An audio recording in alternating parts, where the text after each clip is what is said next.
Ready? Okay, we officially are. All right. So we are reconvening the Finance Committee and Council as a whole. Would you all please stand for the Pledge of Allegiance? I pledge allegiance to the flag of the United States of America and to the republic for which it stands, one nation, under God, indivisible, with liberty and justice for all. All right. Would you please take the roll call?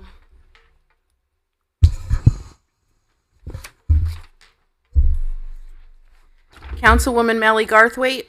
Melly Garthwaite, Council at Large, present. Councilman Brian Locks is absent. Councilwoman Ann Heffernan, absent. Councilwoman Michelle Coletti. Michelle Coletti, 2nd District, present. Councilwoman Sarah Akbarelli is absent. Councilman Gary Donovan. Councilman Gary Donovan, 4th District, present. Councilman Edward McMillan. Councilman Edward McMillan, 5th District, present. Councilwoman Dawn Callahan did tell me she's on her way. She's just not here yet. Councilwoman Catherine Tucker. Present. Councilman Christopher Vargo. Councilman Christopher Vargo, 8th District, present. Councilwoman Katie Muller is absent. Councilman Stephen Johnstone is absent. And Chairman Nicholas Pascal is absent. Okay. So we are going to call Rick Fontana for emergency management. Good evening, council members. Rick Fontana, the Emergency Management Director, reside at 343 Beach Street, and I'm here tonight to talk about the budget for emergency management.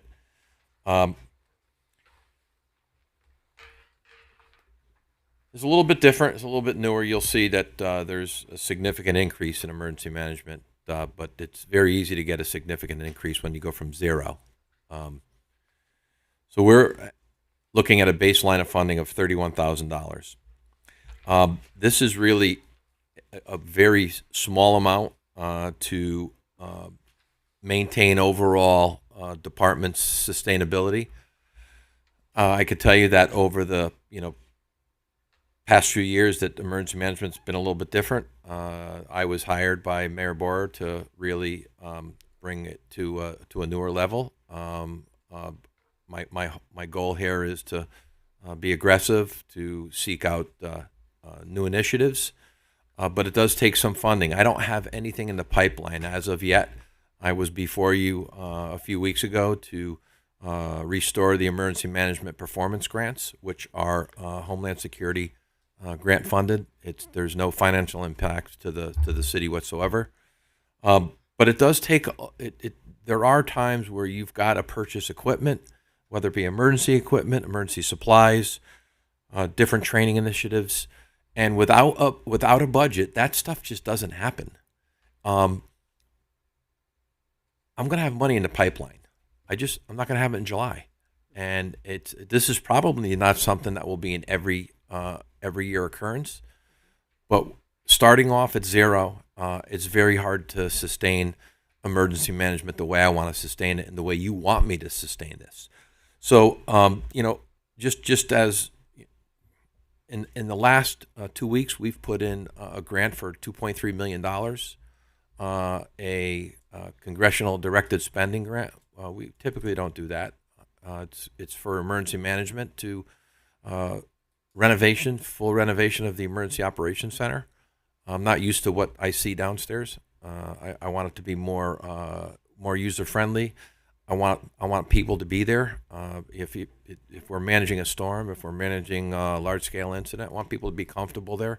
What we have there is not comfortable. It's not something that we think we could do. So my goal is to continue to bring dollars here. I told you you'll get 110% out of me. The congressional directed spending grant that we just put in for, a lot of work. I really want to thank the grants, Olivia from the grants department, the Board of Education. We all work together because we're also putting in for school cameras for every school. We have no school cameras. Some of them are analog. They don't work. The high school is likely the only school that has cameras that are operational. So again, it's one of those things where you just have to have some funding. In order to get funding, you got to knock on doors. In order to knock on doors, you got to get on a train and travel down to Washington D.C. And if you don't ask, you don't get. And my goal is to bring money here, but it's going to take a little bit to ensure that we've got some in the pipeline until that money starts coming in. I wish I had a whole lot more to say. I think I've just kind of give you a snapshot of what to expect. There'll be more to come. I will continue to work on grants. I'll continue to bring money into the city. But again, I think it's unfortunately it's a 300% increase because it's an increase from zero. Okay, thank you. Can you just talk a little bit about? I mean, you mentioned the school cameras and you mentioned the operations center that you want to bring current. Can you talk a little bit more about what other initiatives you might have going on that we could look forward to? What are your top priorities? Yeah, so I think my top priorities are really to get the emergency operation plan done as quickly as possible. As you know, we haven't had an approved emergency operation plan. It takes a lot of time to do that. We have a CERT team here and a medical reserve corps. I want to bring them into the fold. I want to get them more. I want to get them more engaged, but I don't want them to just come in like a bunch of individuals that are going to help the city. I want to give them. I want to put a jacket on them. I want them to look like they have a little bit of uniform presence. You're not going to see me walking around with a sweatshirt on. We can be in front of a camera in any given moment. Uniform is important. Sustainability of training, to bring training here. Unfortunately, all of it's not free. We will have some free training that is provided by Emergency Management and Homeland Security and from FEMA as well. But again, I want to make sure that we're taking care of our volunteer help and the Medical Reserve Corps. They're small, but my goal is to increase those numbers. We have some CERT equipment here. It's not what I would expect that people can work with. We need to do better, and stuff costs money. So that my goal is to really start to ramp that up. I've got to focus on the emergency operation plan. We don't have one. We haven't had an approved plan here in several years. It takes a little bit of funding, and I will be knocking on doors to make sure that those initiatives are handled. And within 12 months here, you'll see a difference. And will your plan include collaboration with any of the other departments, like the Department of Health, Police Department? Yeah, no, it's a great question. So the staffing. Yeah, so the emergency operation plan is really all disciplines. We call them emergency support function groups, and there are in our plan there are 15 different emergency support function groups. It's all of the folks that you would think, but it starts at transportation, communication, public works, fire department, emergency management, public health, Red Cross for sheltering, the resources and logistics, which will come out of my office, working together with our partners like the United Illuminating Company to make sure that when we do have a storm or we have a pole that's down, we're working together with the United Illuminating, Southern Connecticut Gas Company, Regional Water Authority, then on to the West Haven Police Department, all 3 fire districts. It's a little bit different in West Haven, as we all know. So we can't have one fire department plan. We have to have really 3, but we integrate them because we are operationally, these fire departments work very well together. In years past, you didn't see what you're seeing today. You have 3 chiefs that are engaged. Boards of commissions are engaged, and you couldn't cross a district line before. That doesn't happen any longer. So yes, there is a lot of multi-coordination and collaboration with every agency that you can imagine, not only here within the city, but external partners as well. So yes, a lot of collaboration. Okay, thank you. Mr. McMullen? How you doing, Rick? Thank you, Chairwoman, excuse me. I just had one question. As far as the $2.3 million grant, will your school cameras be incorporated into that grant? Yeah, so the 2.3 million is actually 2.1 million. Okay. Is just for the schools, And that is, Thank you. Okay. and that is actually, we have working with a contractor. We did walkthroughs of all the schools. And this is a camera project that would, you can remote into any camera. Every school will have at least 35. There are a couple that are in the 60s. And on top of that, we're also looking at what's called Mutual Link. It's an enterprise that multi-coordinates. If there's an incident in a school, they press a button, and everybody is on the same platform. So it's interoperability on steroids. A lot of communication. These are tools that it's amazing we don't have them. We need stuff like this. So again, that's going to be a grant, and there'll be another grant coming out, the School Safety and Security Grant through the Connecticut Department of Emergency Management, Homeland Security. We'll be submitting a grant there as well. I'll be here in a couple of weeks going after another regional collaboration grant. So we'll continue to do that, and this is just these are things that are going to be every day in emergency management. It just takes a little bit of work, and again, my thing is banging on doors. If you don't ask for it, you're not getting it. We are putting in for a port security grant, which just opened yesterday. As we share equal jurisdiction to the Port of New Haven because of the channel. Half of it is New Haven, the other half is West Haven. We'll be putting in. I'd like to have cameras from the Oyster River to the West River, and we can use them as dual function. Not only they cover the harbor, but they'll cover the other side as well, our side. I like to hear that. We have. Thank you, Rick. You're welcome. You all set? Okay. Councilman Donovan. Thank you, Chairwoman. Rick, those cameras are great, obviously great to have. They're going to be tied in with the West Haven PD system, the same system that they're using, because I know ones on the beach are not tied into their system in the sense where they have to log into a separate. Well, so good question. Always.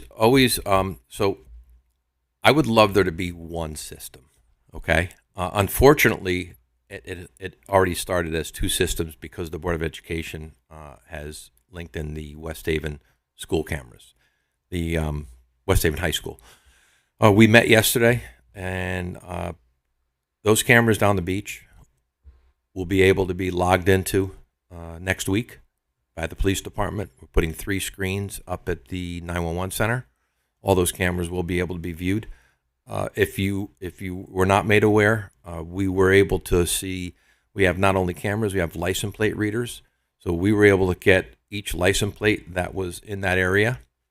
The license plate readers are problem solvers, but we also have a lot of camera images. So they were able to get into the system after the fact, which 99% of the time these cameras are looked at after an incident. So you can go back and see where the issue was. Boston bombing was solved by utilizing cameras. My hope is that, yes, the systems will be integrated. You're talking a lot of money here. We'd like to have it one system. Unfortunately, we'll just have to see what the integration process would be. But we're, with 9 schools, our goal is to make sure that they're all on the same platform with the police department as well. And the mayor made it clear yesterday. She said, "Want the cameras up and run." It's been a while. There's been a little back and forth, but I think we came to a good, solid resolution yesterday. Those cameras will be operational in the West Haven Police Department at the end of next week.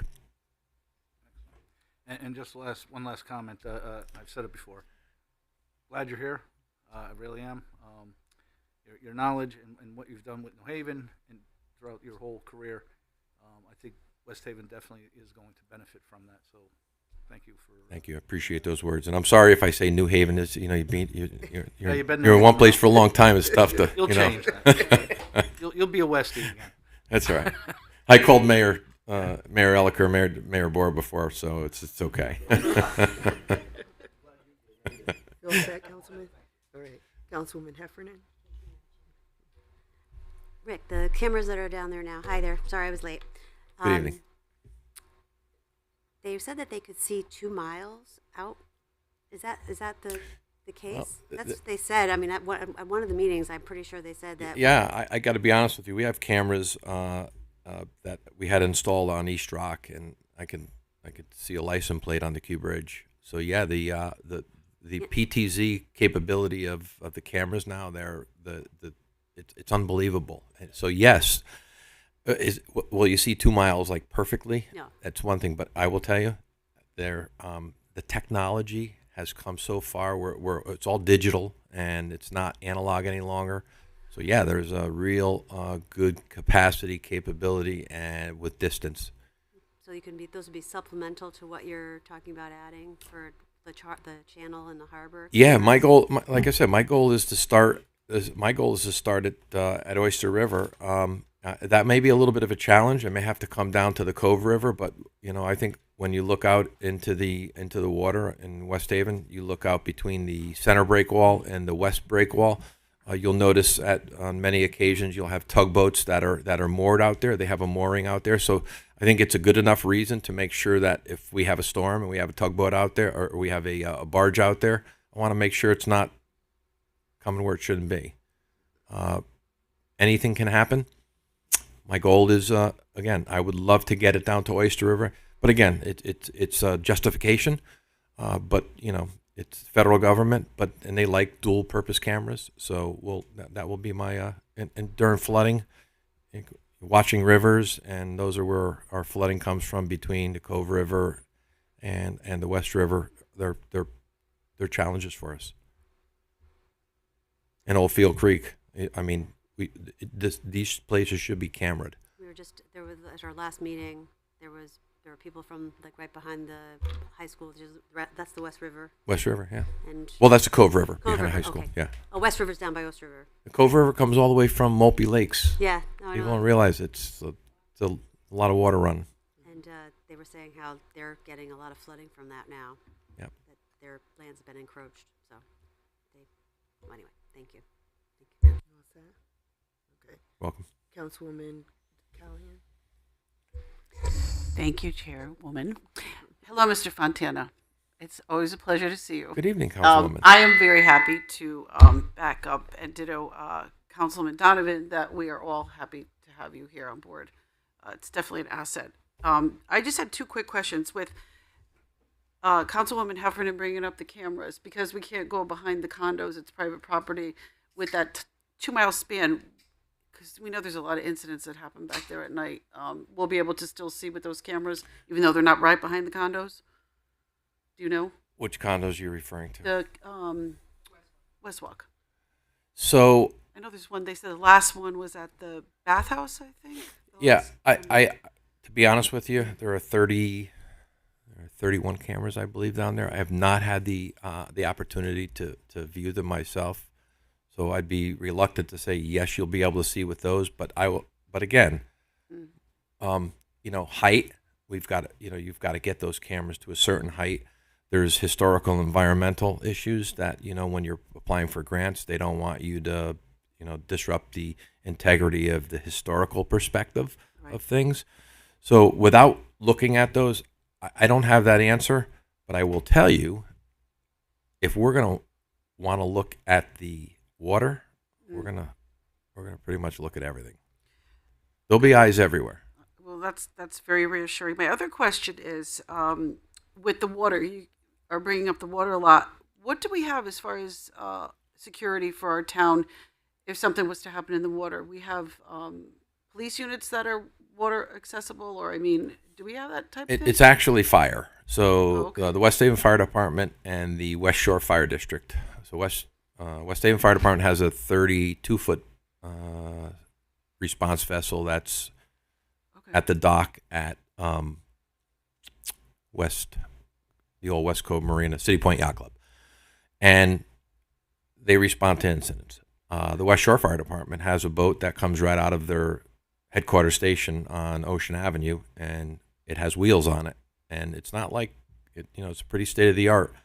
Goes across the street, over the beach, and into the water. So it wouldn't only be used for rescue situations. Say there was another type of incident that we were They having respond kind to of threat?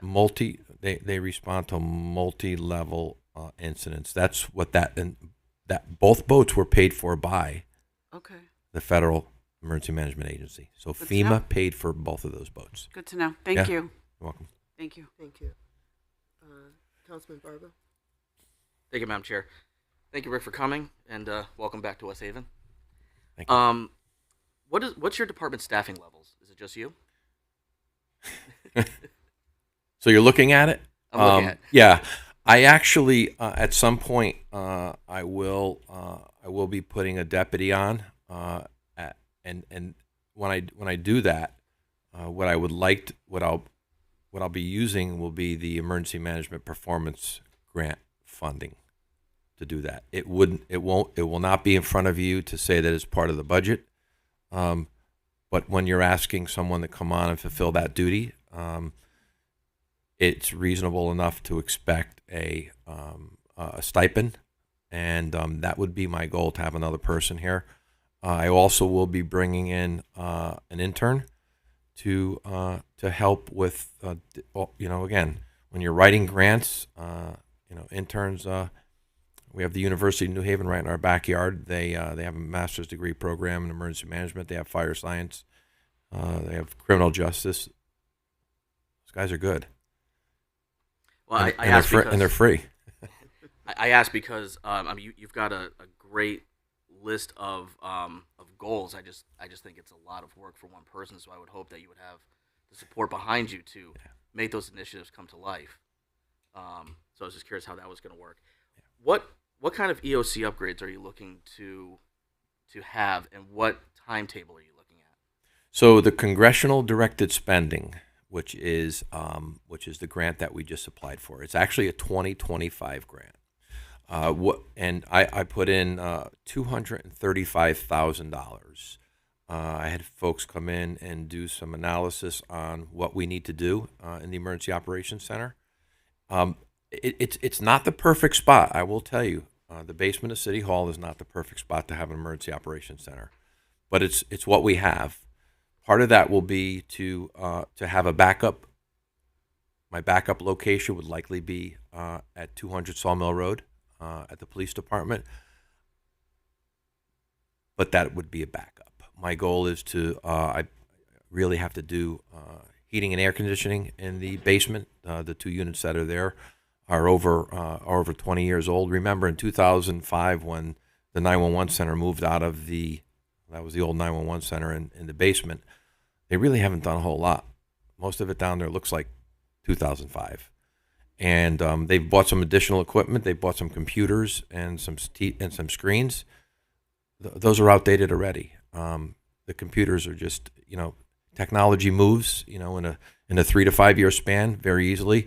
This stuff is kind of outdated. So I put in for total new equipment revamp. Want good, solid communications down there, so I put in for a radio system and to be interoperable with not only the police department but the 911 center. I put in for interactive screens. So there's again, it's I've got to build a couple of walls. There's a bathroom down there that looks like it's from 1940. It's just, again, pretty much a full renovation. Again, new there won't be carpeting, but we've got to do an asbestos analysis down there. So there's a lot of things to consider, and that's going to be first. I hope the information is okay, but new ceilings, some wall variations, flooring, a lot of work. So what I'm hearing is that you're trying to do a fresh start, a complete revamp to bring us into maybe the 20th century. Yeah, 21st yeah, and century. like I said, I'm gonna be banging on doors. I know how it works, and if you can get out and get in front of the folks who control the dollars, and we're a distressed municipality. We're under Tier 4 from MARB, and I think people understand that the money here is not as easy as it may be in another community. So I think people will understand that. And again, we have to take it to the next level. We're a coastal community. The the population density here is unbelievably tight. There are a lot of people in 10 square miles. We've, I mean, you've been reading it all over the news this week. We have 3.2 square miles or 3.2 miles of beach. We get a lot of flooding. They're becoming more frequent, and the impacts are a whole lot higher. So it's not going to slow down. But we've got to stay in front of it, and we got to be prepared. As you know, the mayor's been using the 911, the Everbridge alert system a lot more to stay connected with residents. I'll pride on that communication. You may say, okay, you don't have to. We're good. I believe in communication. I believe that's people want to know what's going on, stay connected, and I think you've already seen that. You have a very aggressive agenda, and I think it's great. How much work is this for you? How many hours are you putting in? It's interesting. I've been here since February, and they said, boy, we've seen you a lot more than we've ever seen any emergency manager here in a short period of time. But again, this is it's part-time salary. It's been pretty busy here for the last couple of months. Okay, it's like really we've had a 2-alarm and a 3-alarm fire. We've had some serious flooding incidents. It's more than I had anticipated. But the thing is, it's things happen in spurts. It gets really busy. So hopefully it balances out at some point throughout the year. That's the hope. Yeah. That's the hope. But I'm fully committed. I took it on, and for me coming from the Elm City where it's much bigger to a smaller, it's scaling back a little bit for me, but it's been busy. Mm-hmm. So sometimes I think I'm here full time, but I'm hoping it levels out. Hopefully balances. Yeah. My final question is, you said that you came here in February, so that was at the tail end of when Mayor Border was putting together this budget. So I assume that you didn't have an opportunity to maybe put in some requests for a 5-year capital plan. Do you foresee needing to do that, or do you think that you'll be able to secure enough grant money to achieve all of the goals that you set out? My goal is to fulfill the obligations that I've been asked to do with grant funding. I'm not looking to put a burden on the taxpayer. I'm looking to help. So I think I've got the experience. I've worked with FEMA and Homeland Security for a good number of years. My goal is not to have a 5-year plan. My goal is the 5-year plan will be funding elsewhere, Great. Not on the backs of the taxpayers. Thank you, Rick, and I really hope that you hit all your marks because it sounds it's very exciting. It sounds fantastic. Thank you. Thank you, Madam Chair. Thank you. Thank you. Councilwoman Coletti? Thank you, Madam Chair. Hi, Rick. Just a couple quick questions. And forgive me for being new. Was there an emergency management protocol in place before? So yes, as you know, we just went through COVID, and there was an emergency management director here. Again, timelines and how long and what was done it's hard to really. I have found things that I would hope were in better shape, but there's a lot going on. Again, it's all about having the right plan in place. It's about submitting, documentation. It's about working at the regional level and the state level. Yeah, we had a plan here, but again, I think it may have been a little bit less part-time. This could easily be a full-time job. And as someone who's learning, so obvious, incidents that can occur. Can you just give kind of a brief overview of some examples? Yeah, I think the most shootings. Yeah, we have we have a hazardous vulnerability assessment that I've completed for West Haven. We do have a lot of hazards. We're on a shoreline, as I just mentioned. Right. So our one of our biggest issues is flooding, and when you get a lot of water in a short period of time, the infrastructure here isn't so big, and we work with tidal volume as well. So when it's high tide and you're getting all that rain, there's nowhere for it to go. So it's going to flood. We're going to get snowstorms. Okay, we've been lucky this year. We were really lucky. We're going to get a hurricane. I've gone through Sandy and Irene and Isaias or Isaias, and I will tell you, we're gonna have a hurricane here. There's no doubt about it. The infrastructure is a little bit older here. Minor suggestions like evacuation route. Yeah, no. So I will. I don't have evacuation routes here yet. I will tell you, I'll work really closely with the South Central Regional Council of Governments. They have a transportation. They have a transportation planner, and I'll have an evacuation plan for here before hurricane season. It's something that we should have been in place years ago. And then last question again from a point of learning. When an emergency does occur, what's your role in the hierarchy? Let's say police and fire, et cetera, are involved. Are you kind of a keystone to communicate Yeah, I with think everyone? that's a great question. I think a lot of people say, "What is his role?" I really will be the multi-coordination component of when multiple disciplines are operating. The police department's operating, they got it. The fire department's operating, they got it. But when they're operating together, and you have health involved, and you have EMS involved, and you have a major incident, I'll be the one to make sure that we are coordinated. If we're looking for mutual aid assets, if we're looking for equipment from other parts of New Haven County, we're looking for state and federal funding, I'm the guy that's going to do that. But in the everyday stuff, I'm there as a resource, liaison with the mayor's office, make sure that you folks are appraised of what's going on. And again, it's not that you're overseeing, but you are the multi-coordination hub of a city that has fire, police, public health, public works. When all those are working together, you work under an umbrella, and we call that incident command. Thank you so much. Thank you. Welcome. And I guess I just have another question. So if there were to be an established emergency command center, of course, the mayor is the leader of that, but you would be working directly with her and coordinating all of the other resources together? Yeah, that's So you would be that's a working given. directly I with want to take this. She has enough pressure. My goal is really just overseeing the coordination, and it's not like I haven't been in West Haven. I grew up here. I've been in every corner of whether it's been Allentown, West Shore, or West Haven district. I've been through it. I've got relationships built. I'll just be, like I always tell people, it's not about me. It's about a team. Nothing happens without a team.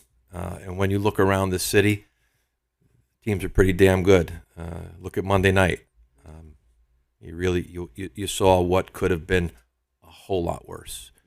And it's too bad that people are looking at, some of the negative aspects. Look at the positive aspect. We're no different than New Haven. We're no different than Milford.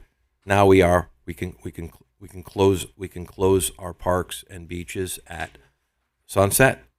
But again, it's not different. It's what they do in our neighboring communities. No one talked about how Dunkin' Donuts had to close. No one told how people were running through. No one told how people were running through the Dollar General. How people were running into businesses. Okay, it's that can't happen. Okay, we and look, our police department was stellar. This could have been a whole lot worse. And one of the things in our hazardous vulnerability assessment is civil disturbances. Okay, and that was one. Could have been a lot worse. 1,500 people here. We've got to make sure that we're coordinated. We got to make sure that we're coordinated with one another. And you'll never hear me say I. It's team. There's good teams in the city, and I'm honored to be here. I really am. It's a good way to wrap up my career. I can't be here forever, but you got me for a while. Thank you. Councilwoman Garthwaite? Hi, Rick. Evening. I just have a quick question. Line item 53130. First of all, there's not a lot in your budget, so I just picked up that this specific line titled "Other Supplies" has gone up by $30,000. Is there a specific project that you're working on? It's actually the entire budget, and we put it in other supplies because it could be equipment, It could be supplies. It could be. It probably could have been miscellaneous. But again, it could be training initiatives. It could be uniform. It could be travel. And don't get me wrong, I'm not getting on a plane and flying around the country. I think it could say miscellaneous. I know it's under other supplies, and it could be supplies. But again, I think it's a multitude of many things, and that could have been broken down a bit. But Okay. it was put in last minute to say, hey, we Need can't have zero. Yeah, you need Zero something. doesn't work. Okay. All right. Thank you. You're welcome. Thank you. Councilwoman Heffernan? Rick, will you be working with public health? I know, like, God forbid we have another pandemic, but I think the emergency management people ran clinics for West Haven residents, and Yeah. you're going to be. Yeah, I've spent more time with the health director probably than any other department head since I've been here. Just looking at different, not only preparing for pandemics but looking at defibrillators around the city. You're going to see defibrillators being put out in areas of congregation. You're going to see more Narcan kits. You're going to see more Narcan training. That's in collaboration between emergency management and the health director. I met with the Board of Health on, I think, Tuesday night, and went over the same thing. So we're very engaged. As part of the emergency operation plan is the public health emergency response plan, which is another component of city planning. So yeah, it's like we'll be very engaged if there's any type, very similar to what you saw during the COVID response, whether it's equipment that we're going to be passing out, whether it's making sure that there's COVID test kits, make sure that there's vaccinations. We have pretty much we're ready to go, but That would be part those of that. come every 100 years, Annie. Yeah. So, Yeah. or Bird- Councilwoman, I I'm was gonna sorry. say now, bird flu, great, Yeah. But no, I mean, with that would come out of that money too, probably. Well, And the public health, you probably split it with public health. Well, I can tell you that 30,000 wouldn't get us too far if we were doing a public health emergency. That would likely be, that COVID was, I think we all know that there may have been a little bit of mismanagement there, but COVID was came under disaster declaration, and 75% was paid back by the federal government, and then some. So in many cases, we had 100% reimbursement from the feds. So, and we're still working through that, believe it or not. Thank you, Madam Chair. Councilwoman Garthwaite? Just one little ad. I know you said that you were working on an evacuation route. I've had several requests to put that on our website. So that would be something great that we could add, just to add that little bug in your ear. Yeah, my goal is to have a map. Okay. My goal is to have a map, and based on where you are on the shoreline, is everything's going north, and we'll have we'll have each of the streets that are close to the water arrowed out to the best possible route, Okay. and we'll share that with police and fire and so on. Okay. Thank you. Thank you. Hey, I thought this was going to be easy. Sorry, Councilwoman. Rick, I plan to ask Human Resources this question, but is there any avenue to have the situation involving the unhoused fall under your purview to maybe figure out some ways to help these folks that constitute an emergency that you'd be able to help with? Yeah, so there is right now that we do have some COVID funding for homelessness, and as you know, we do have a new outreach coordinator that was hired in the health department. I met with her already to discuss some of the homeless issues. One of the things that we really went through this year were we had some cold temperatures for short periods of time.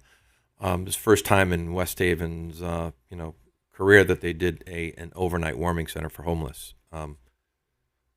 Those are initiatives you haven't seen here before. We talked about it. We made sure that it happened. What I'd like to see is we have some additional funding in that line of about 300. My goal is we've working along with the mayor. Her and I have discussed this in detail. We'd like to have beginning December 1st, going through April 30th of next year. We'd like to have an overnight warming center every night. We do have homeless. They're seeking relief in other towns. We could do a little bit better. The mayor's focused on it. She wants it to happen. We have cold emergencies here, but we also have heat emergencies, so we have to be prepared to be able to. And it's about the folks who don't have a place to go. We have a place to go, and they don't. Their services next door in New Haven, their services in Hamden, their services in Milford. We haven't provided enough, so we don't want that funding to go to waste. We got to plan for it. Thank you. Thank you, Madam Chair. Thank you. Anybody else have another question? Okay. I guess the last question that I have is about cameras again, since we talked a lot about cameras tonight. And that's my favorite topic to talk about lately. So we were presented with a plan, and we were heavy on the Allentown side with cameras. Yeah. And there was talk about the distribution of the cameras on the side of the boardwalk that you mentioned earlier. And then you talked about potentially having other cameras in the other areas. But everything in the middle, there was nothing. So is it reasonable to have cameras all up and down Route 1 and nothing in the middle? Or is there going to be an assessment and an evaluation of where we can put cameras so that there's an even distribution throughout the city and not heavily located in one side of town or the other? Because as we saw this past week, crime happens everywhere. Yeah, I don't have an answer to that because we haven't really reviewed cameras in other locations. I know I haven't. And again, I've only been here for a short period of time and kind of spinning in different directions. Mm-hmm. You want to come over here? Yeah, just one thing. Sorry. Sergeant Thompson from the PD is going to be here Monday to address you guys on the camera locations. So Okay. they are Thank you. different from where the original map you saw. They're completely different from there. So Thank they will you. be here Monday to do that. He let you off the hook. Yeah, no. Listen, I was just going to say I really don't have that information. I haven't. It's not something that's been on the front list. I will tell you right now, the cameras that have been on the front list are those ones down at the shore, right? Because they're in place, Yep. and they're not functioning, and that's our issue. So, yeah, I guess if PD is going to be here to give you an analysis of where they are. Yeah, thanks for bringing that up. Thank you so much. You're welcome. Thank you. Good. Any other questions? Thank you for coming tonight. All right, you're welcome. Thank you, guys. All right. So, Mr. Samuels?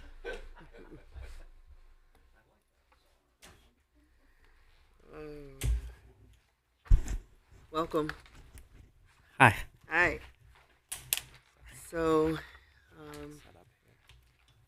we'd love to hear from you about your budget, what you're Yes. looking for from the council to approve. So I'd first like to just start out by thanking everyone for being here, allowing me to present my budget.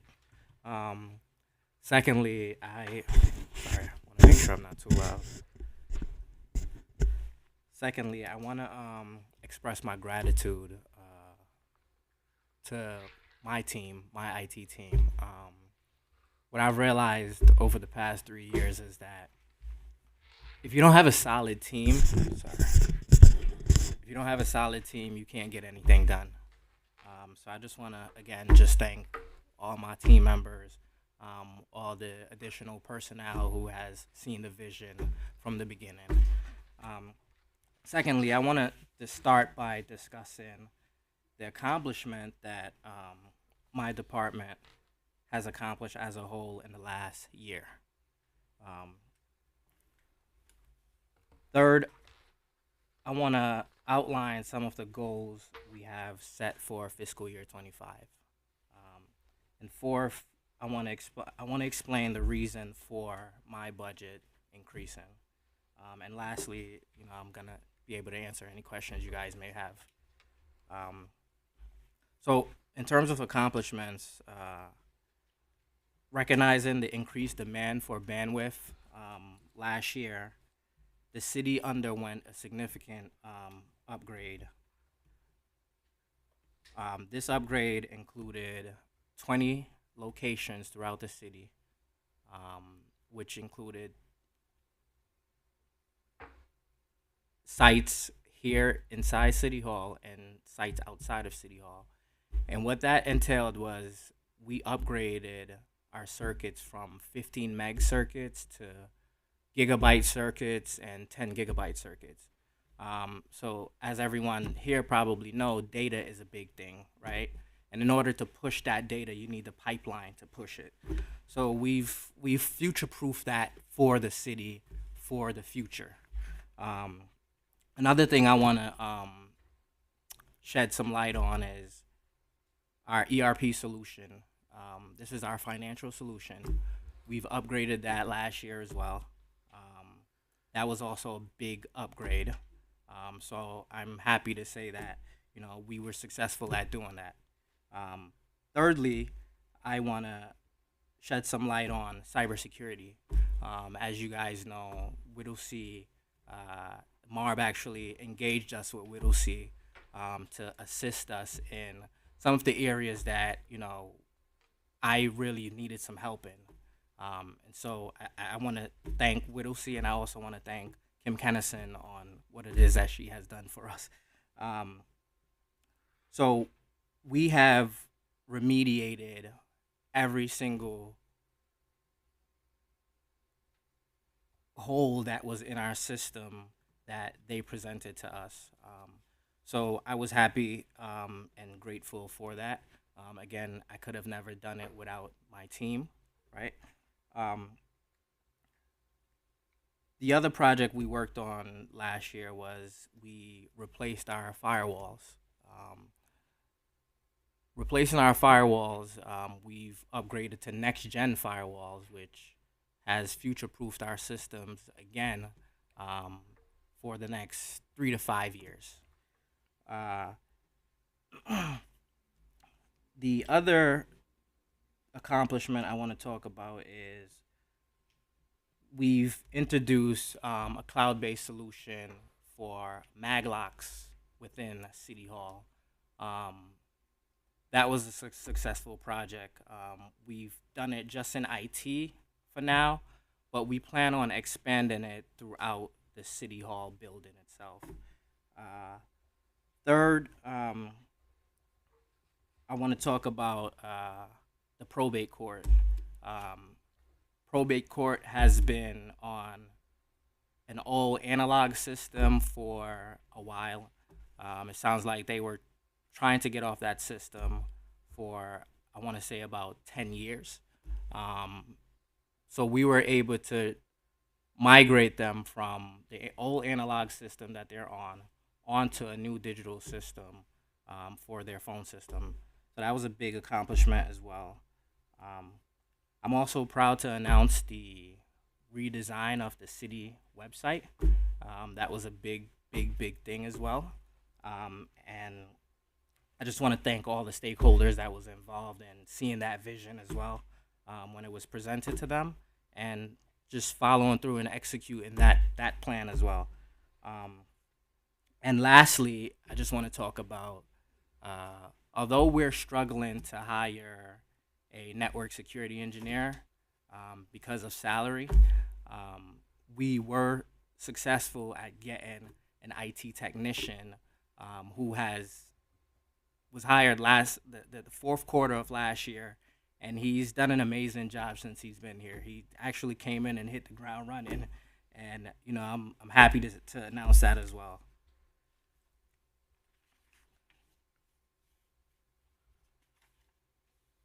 So I just want to go ahead and move on to some of the goals for fiscal 24 into 25.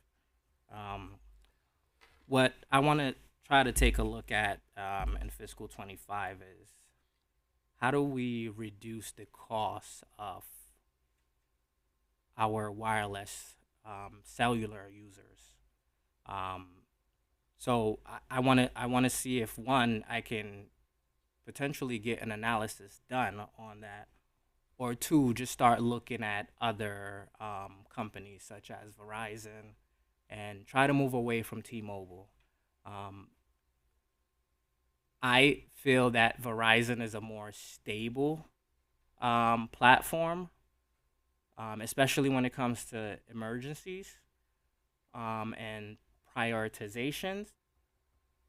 So I would like to see if we can look at Verizon and see if they can potentially offer us a better deal than what we're paying right now with T-Mobile. Two, I would like to look at our telecom costs at the city level as a whole. What I've been seeing is that there's a lot of plain old telephone lines. They call them pot lines that is out there that they're now getting more expensive to maintain them. And because they're getting so expensive to maintain, it's important that the city start looking at finding ways to reduce the amount of pot lines we have and start moving them into a digital kind of phone number. Third, I want to really push to see if we can get a network security engineer in here. That's one of my biggest goal of 25 because as you guys know, technology is advancing at a rapid rate, and there might be vulnerabilities that are here now, but tomorrow there might be new vulnerabilities. So we have to make sure we have someone who is consistently looking to make sure that we are closing ranks around our systems and making sure that we are protecting the integrity of the data here and making sure that we're protecting, most importantly, the residents' data that we host here in the city. Because we all know that, when systems are hacked, that's the city, that's the residents' information that is out there. So we want to make sure that we focus on that as well. Fourth, I want to look into a SIM, or potentially look into a managed service for security as well. So, for instance, if we were to ever be compromised, we want to know that we were compromised, and we want to try to stop everything before it gets even worse. Because the way that this stuff works is the perpetrator will be in your systems, and they'll be there for a while because they're looking to find things and see when it's time to strike. But if we have managed service such as like CrowdStrike, for instance, that's another solution I'm looking at. Then because it's a managed service, they will alert us and say, we noticed that there are some unusual activities on your network, and we think that you guys should take a look at this. So that's a great service that I'm looking at. That's a part of my goal. 5, this year I want to design a true disaster recovery solution. This will be like a hot disaster recovery solution in case the building falls down, this building falls out. How is it that our employees are going to be able to continue doing their work, right? In any event that something might take place, such as, a flooding or the building burns down, we want to make sure that if we have a true DR site, we can actually spin that site up and we can get business going again instead of not having a true disaster recovery site. And lastly, I want to work on implementing a vendor software management solution. This will simply just help IT, and I'm sure it will help other departments as well too, manage the vendors that they're working with a little bit better.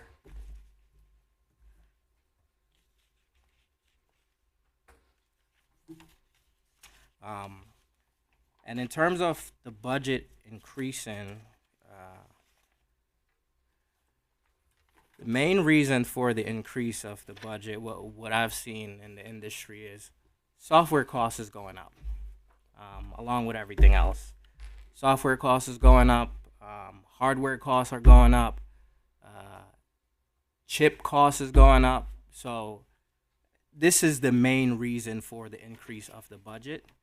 And so I can give you a few vendors here that has went up across the board.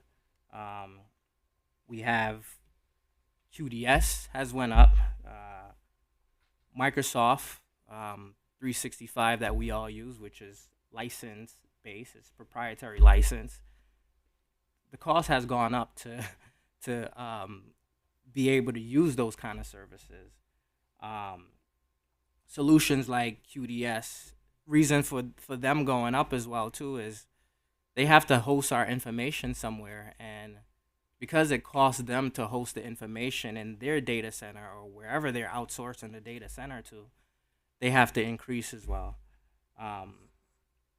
So that's just two vendors that I can provide right now. So I'm gonna go ahead and open up the room to any questions in regards to the budget. Thank you. Thanks for the presentation. It was well done. And does anyone have questions? Councilman Donovan? Thank you, Madam Chairman.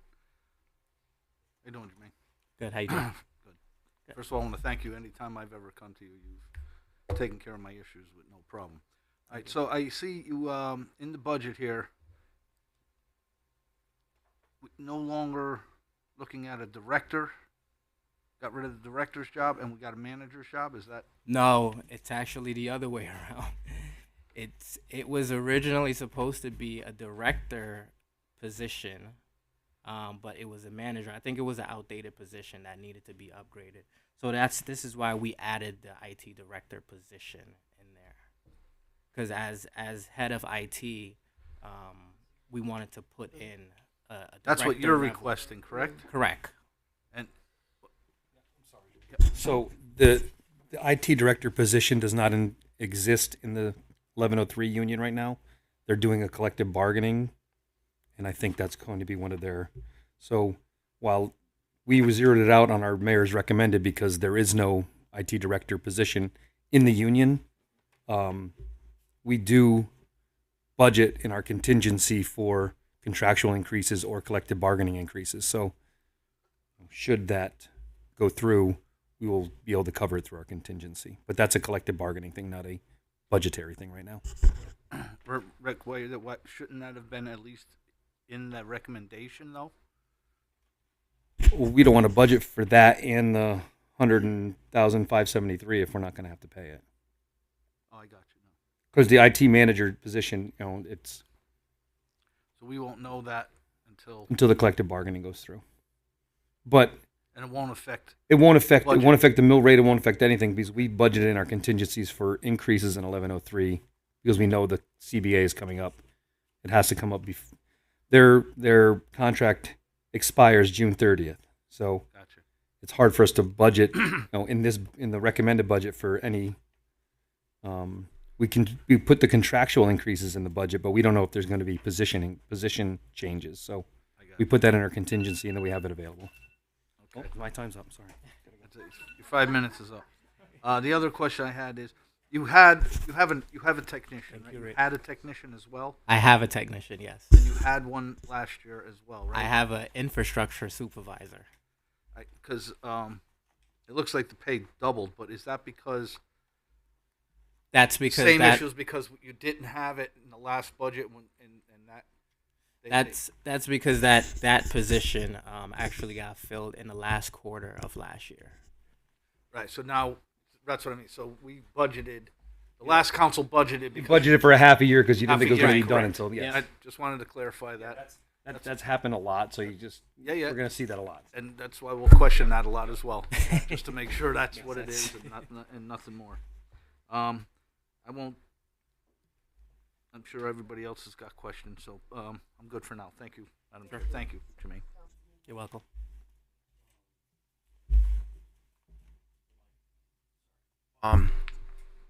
Thank you, Councilwoman Tucker. When it comes to the ERP system, what do you guys run? What's the name of it? It's called Munis. It's a Munis. Tyler Tech solution, but it's called Munis. Oh, it's called Munis. Okay. Yep. I think the city of Bridgeport runs that too. Yeah, it seems like they have monopolized the industry where Yeah. many cities are running that. Yeah. Okay. So it's not just some poor man's ERP system. No. Yeah, right. No, it's very advanced, very Yeah, okay. sophisticated. So, can you just elaborate on the work that you did on the ERP system to optimize it this past year? What did you do? So, for one, Munis is a cloud-based system. They weren't supporting the version that we migrated from anymore. Okay. So we had to migrate from that version. But two, there was security enhancements. There was UI. They made the UI a little bit more user-friendly. So they just made it a little bit more clean. And I think for the most part, it was mainly security that they were focused on. Okay. Do you know what version of Munis you're on right now? I don't have that exact information, but I can get it to you. Don't worry about it. Yep. Are you using the most recent version? It is the more stable, All right, the latest perfect. version, yes. We were using one, Brian, that was 11 versions behind. Yeah, sure. Yeah, that's why I asked. I mean, like in my previous life, we used, SAP, and we were on 3.0, and now they're up to 7 point something, and it's good to know that you're using the most current version, and people are supporting that, and you need to do that and that sort of thing. So Right, but just keep in mind that, as these versions come out, they're consistently enhancing the system. So there's a new version that we have to, we're Okay. going to have to upgrade to soon as well, too. Okay. But that upgrade is going to be a lot easier compared to the last one because we were coming from iterations of 10 years ago. Yep. In terms of data, you talked about data before. Do you feel like the city has embraced Munis and you guys are using that system to its utmost capability and that sort of thing? Do you find departments? I'm just curious. Do you find departments, doing offline things in Microsoft suite of products when in fact they should be using this more often? I'm sorry, can you say again? So, do you feel like the system is being used to its utmost ability? I mean, do you find all the users in the building using it? This is the tool. This is like our one point of truth for everything we do in the city. Yeah, I think for the modules that we do have, I Yep. believe that everyone here is utilizing it how they should. Are there departments that aren't on it that should be on it? No, for the most part, we have the city that's on it. Okay. We have BOE that's on it. Yep. We have fire, and we also have PD that's on it. Okay. Is the procurement department using it? Yes. Okay. How is the data integrity that you pull out of there? There are modules on Munis that we do not use. We don't use the human resources module. We don't use that. So it doesn't fit our model right now. Yep. It's not saying that we won't migrate into that. Yep. The purchase and the procurement model is the main use of Munis right now. Okay. The accounting and the procurement part are the purchase orders and the requisitions are the two main parts of Munis that we use right now. Okay. And it's being utilized. Where when I came on as procurement director, I think we were probably at 20% Yep. purchase order usage. Okay. We're at 95 at least now. So Okay, great. yeah. Outside of just, tactical stuff like creating purchase orders, are you using it for any other things? Like data collection? I mean, We don't. It was kind of, this is kind of a walk before you run Yeah, sure. program right now. So we're getting everyone used to using recs and purchase orders now. Eventually, the goal is to have everyone enter, that they received an item into Munis, and we can track inventory and do things. There's a lot to it that we are not utilizing that we can be, but it's just an educational process right now. Okay, but great. So the framework is there now that we upgraded to this version. Yep. Before it was just honestly it was just being held together by duct tape and bubble gum, and Yep. These guys did an amazing job keeping it, keeping it running. This version will allow us, once we get to a place where everyone is comfortable using purchase orders and using them the correct way, Yep. that we can start using, inventory controls and things like that too. Okay. And commodity codes and things like that. Yep. We're not using those now. I don't mean to kill you here, but in terms of that are you using it as a requisition approval system today, where the requisition goes through an approval hierarchy, and then 50% of the time. Okay. It's the other time it's okay, I got an invoice and I got to get a check cut Exactly. for it. Yeah. So that's the educational part we're talking about. so you still got a lot of tail wagging the correct dog stuff going. Absolutely. Yeah. Okay. But we're Yeah, we're yeah. working on, we're getting better. I promise. Yeah. When did you implement it? Munis or the purchase order? Yeah, the purchasing piece, or Munis in general. Munis has been here. I came here in March of 22. Okay. And that's when we really started pushing. Everything was on written payment vouchers. Yeah. Okay. That's when we really started pushing the system. And I think we were probably at maybe 20% purchase orders, 80% payment vouchers. Okay. Now we're at 95% purchase orders. There's some things that payment vouchers just work better for in our system, and it's kind of a long, convoluted explanation as to why. But there's not anything going through payment vouchers that should be going through Yep. purchase orders right now. Okay. Great. Yep. So you got a learning curve going on, and Yeah. 3 years from now, I'll be able to approach this gentleman here and say, okay, what's your total spend on telecom? We could tell you our total spend on telecom right now. Okay, good. Yeah. All right. We could do that easy. That's Okay. This, like what I'm saying, we don't use like inventory controls and things, Sure. we have par levels and things like that. We're not at that level. Yeah. Yeah. Right. And I didn't think you would be. But I mean, if you just started it, if you just implemented it in 2022. We have budgets, we have spend, spend, total spend, Yep. total spend by vendor, total spend by commodity. Okay. Okay.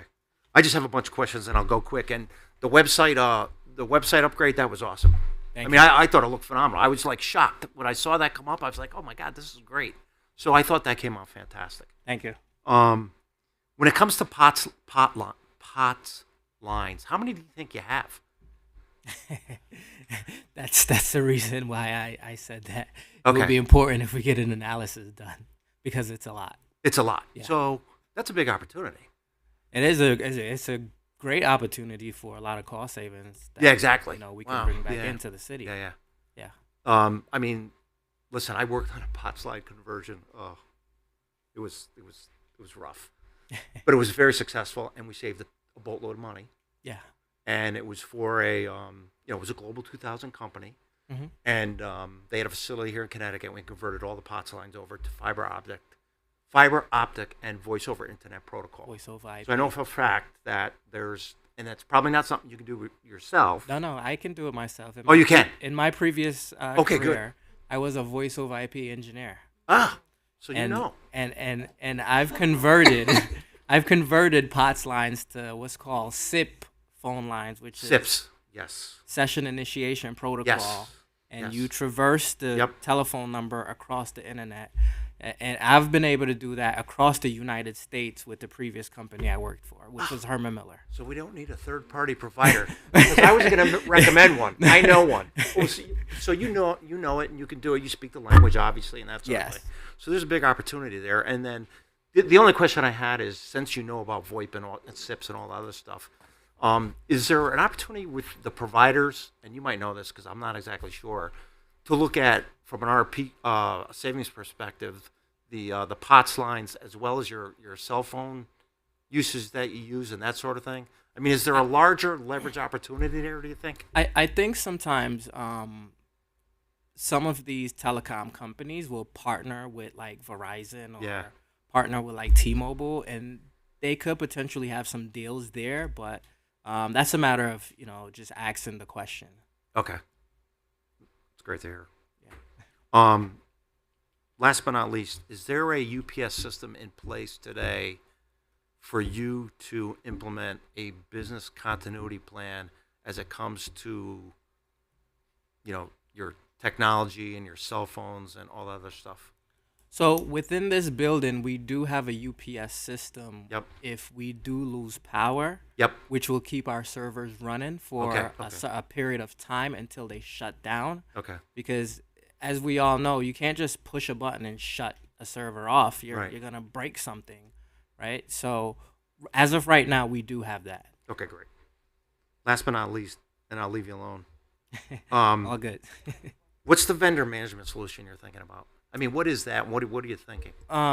So there's a few different solutions out there. Yep. But the vendor management solution, it just help you manage the different vendors that you're working with. Yep. It will help you with procurement and Yep. what it is that you're Yep. working on that vendor with. Yep. So there's a few solutions out there. Yeah. It was also a recommendation that came in with the Whittlesey report as well. Okay. Okay, great. Yeah, I mean, there's a bunch of solutions out there today. Yeah. To have your suppliers kind of manage your procurement function for you in terms of onboarding and all. I mean, I know they have tremendous capability. So, yeah. I mean, it's very forward thinking, the things that you're recommending. So, thanks for that. That's sorry. I Thank took you. a lot of time on that. Thank you very much. You're welcome. Yeah. Councilwoman Garthwaite, and then I'll get to you guys after. Thank you. Hi, how are you? Good. How you doing? Good. Good. I just have two small questions. Can you remind me what 52510 maintenance service agreement is? Because it went up over $100,000. Is that the QV? Is it QVC and Microsoft's 365? Those- It's page 55. Maintenance service agreement. The ask is now $411,000. Yeah. So you're talking about the maintenance budget.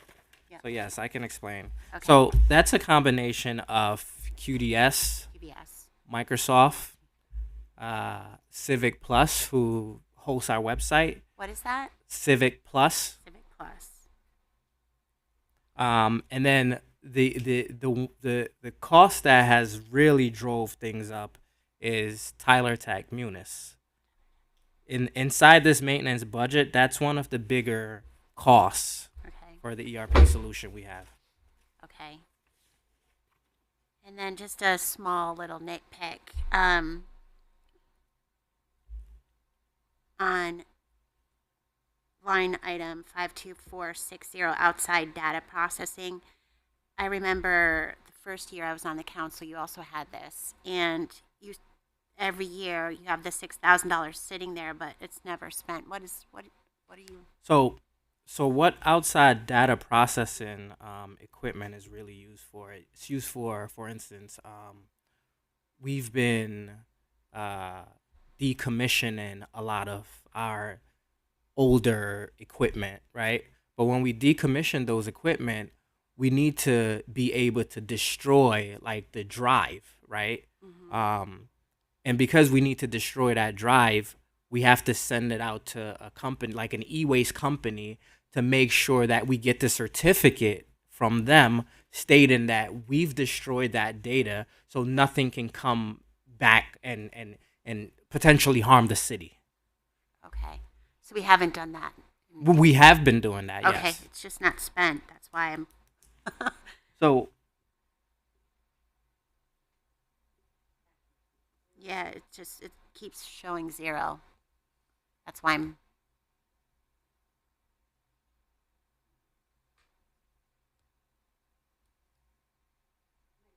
So well, I don't think it's a typo. I think what's been happening is we might have been spending that from other data processing equipment budget. I think we might have been doing that. Okay. Okay. All right. Thank you. You're welcome. Thank you.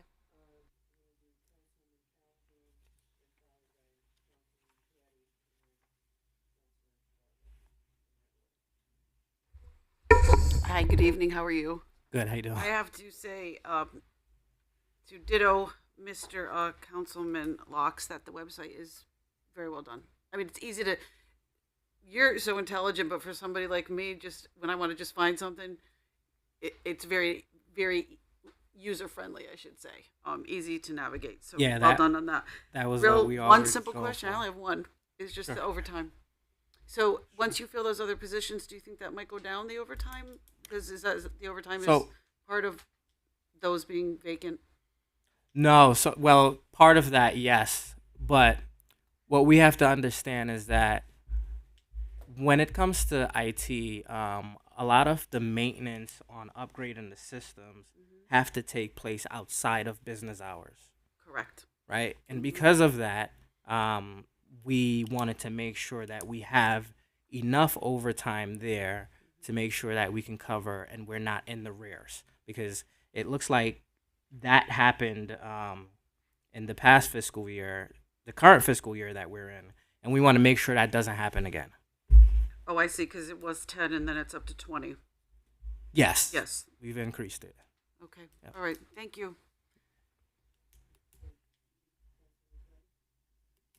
Thank you, Madam Chair. Hi. So just first, can you please explain the difference between maintenance service agreement and other repairs and maintenance upgrades?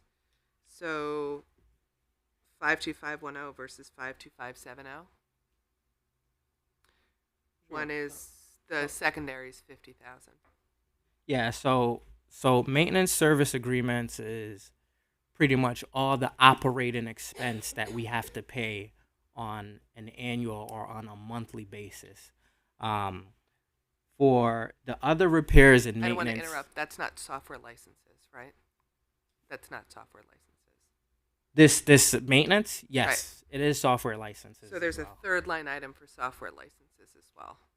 Correct. If Okay. if we need additional softwares, for instance, we have some users now that uses Adobe Acrobat, right? But that's not in that line item, so we have to make sure that we set some funds aside in any event someone is saying we think that, or a department head might be saying we think that this might work better for our department, so we want you to look into this software. So that's why that budget is allocated there.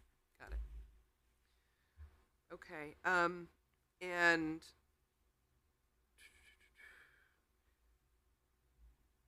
so we've talked a lot with other departments about converting physical documents to cloud-based documents.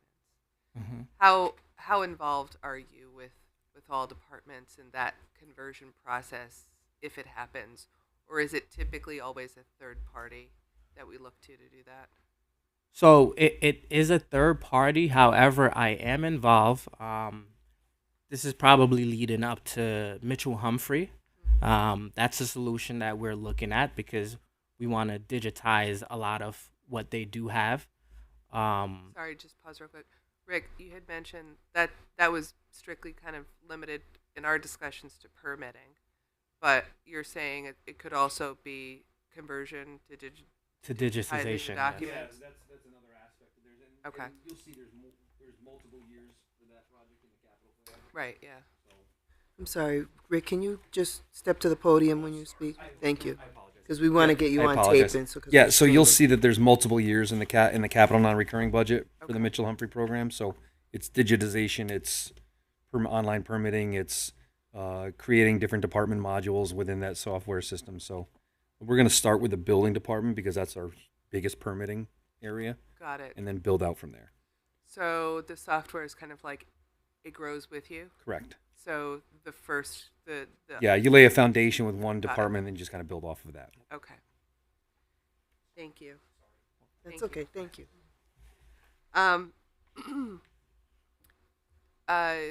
With that, is that similar at all to kind of like a Twin Cities program where, let's say, specifically speaking of engineering, that would be that could be incorporated within that program in terms of document digitization and the Twin Cities is basically you could create a digital version of your city, right?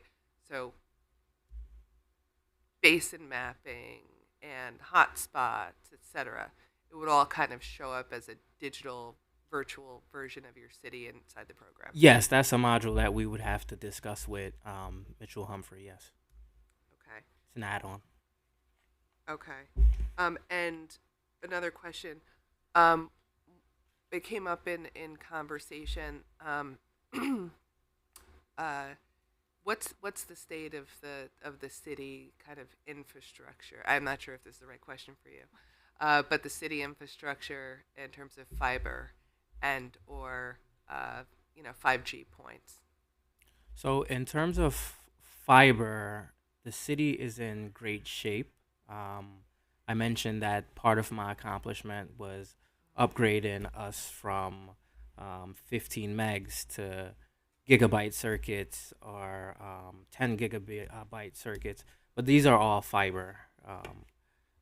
I know that we do have other entities such as Fire and the PD that are working to implement additional fiber down to the boardwalk, straight to the PD and animal control as well. So that's also another thing that they're working on as well. Got it. And then last question for now is the city website looks great.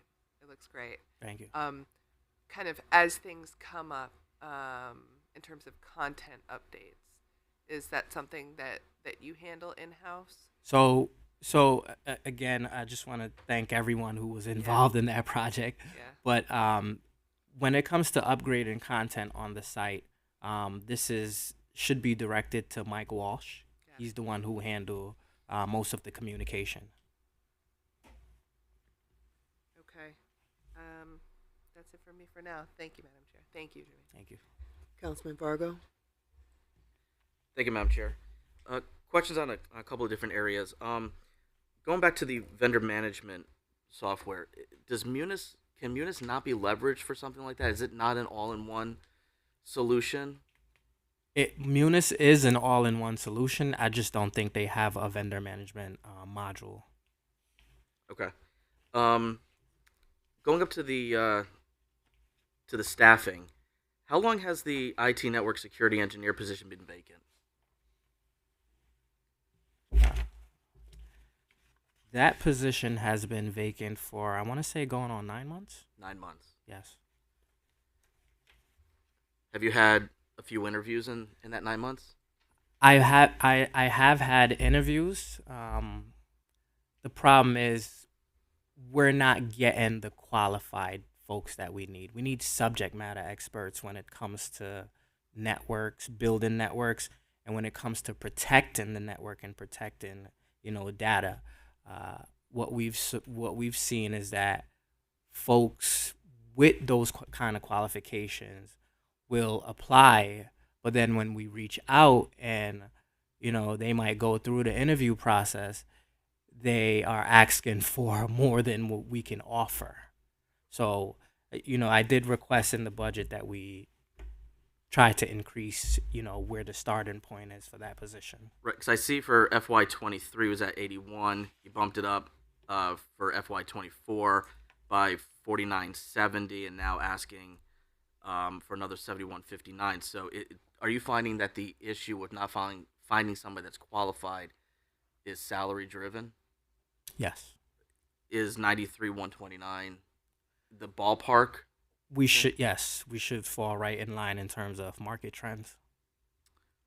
What's the difference in function between the IT manager position and the IT director position? I'm sorry, do you want me to hold off?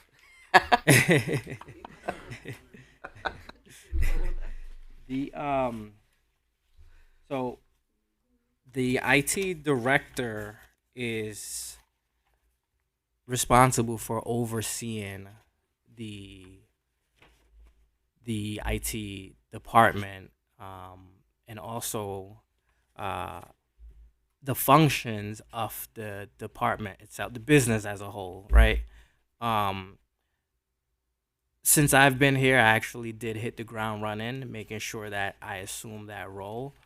But when you look at the job description in terms of the IT manager, I've been working outside of what is inside that job description, and this is the reason for adding the IT director position in there. And that's right now being being negotiated with the union. Correct. Is it the expectation that there will be both positions, or is one going to No, morph into the other? One, yes. So the manager is going to morph into the director position. Correct. Okay. How involved is your department in? One thing that we're finding with some of our discussions with various departments is that some of their equipment is quite aged. I think it was one of the tax offices that they had some peripherals that were 10, 15 years old. Is that their responsibility to keep track of their inventory of their in-house tech, or is that something that your department does from a department by department basis? Do you have a list of who's using what, and do you have an attrition plan, or is that left to them individually? No, that is so it depends on what peripherals we are referring to. Are we speaking primarily about computers? Computers, local printers, maybe independent equipment that the tax office might need, but someone else might not. So independent equipment will be ultimately up to them. When it comes to peripherals such as computers, screens, keyboards, etc., we're responsible for assisting them in terms of upgrading those equipment. In terms of printers, it's ultimately up to them to let us know that they are in need of new printers. We do have a company we use which we usually engage with in order for them to replace whatever printer that needs to be replaced in their department. Is that more reactionary? Someone calls you up and say, "Hey, my printer's dying. I need a new one," or is there an attrition plan in place that every 5 years you're starting to roll out, new equipment? So there is a plan in place where for the printers, every 5 years the printer company come back to us and we have to look at a new lease. I haven't been primarily responsible for that, but I have worked with who was responsible for that. Okay.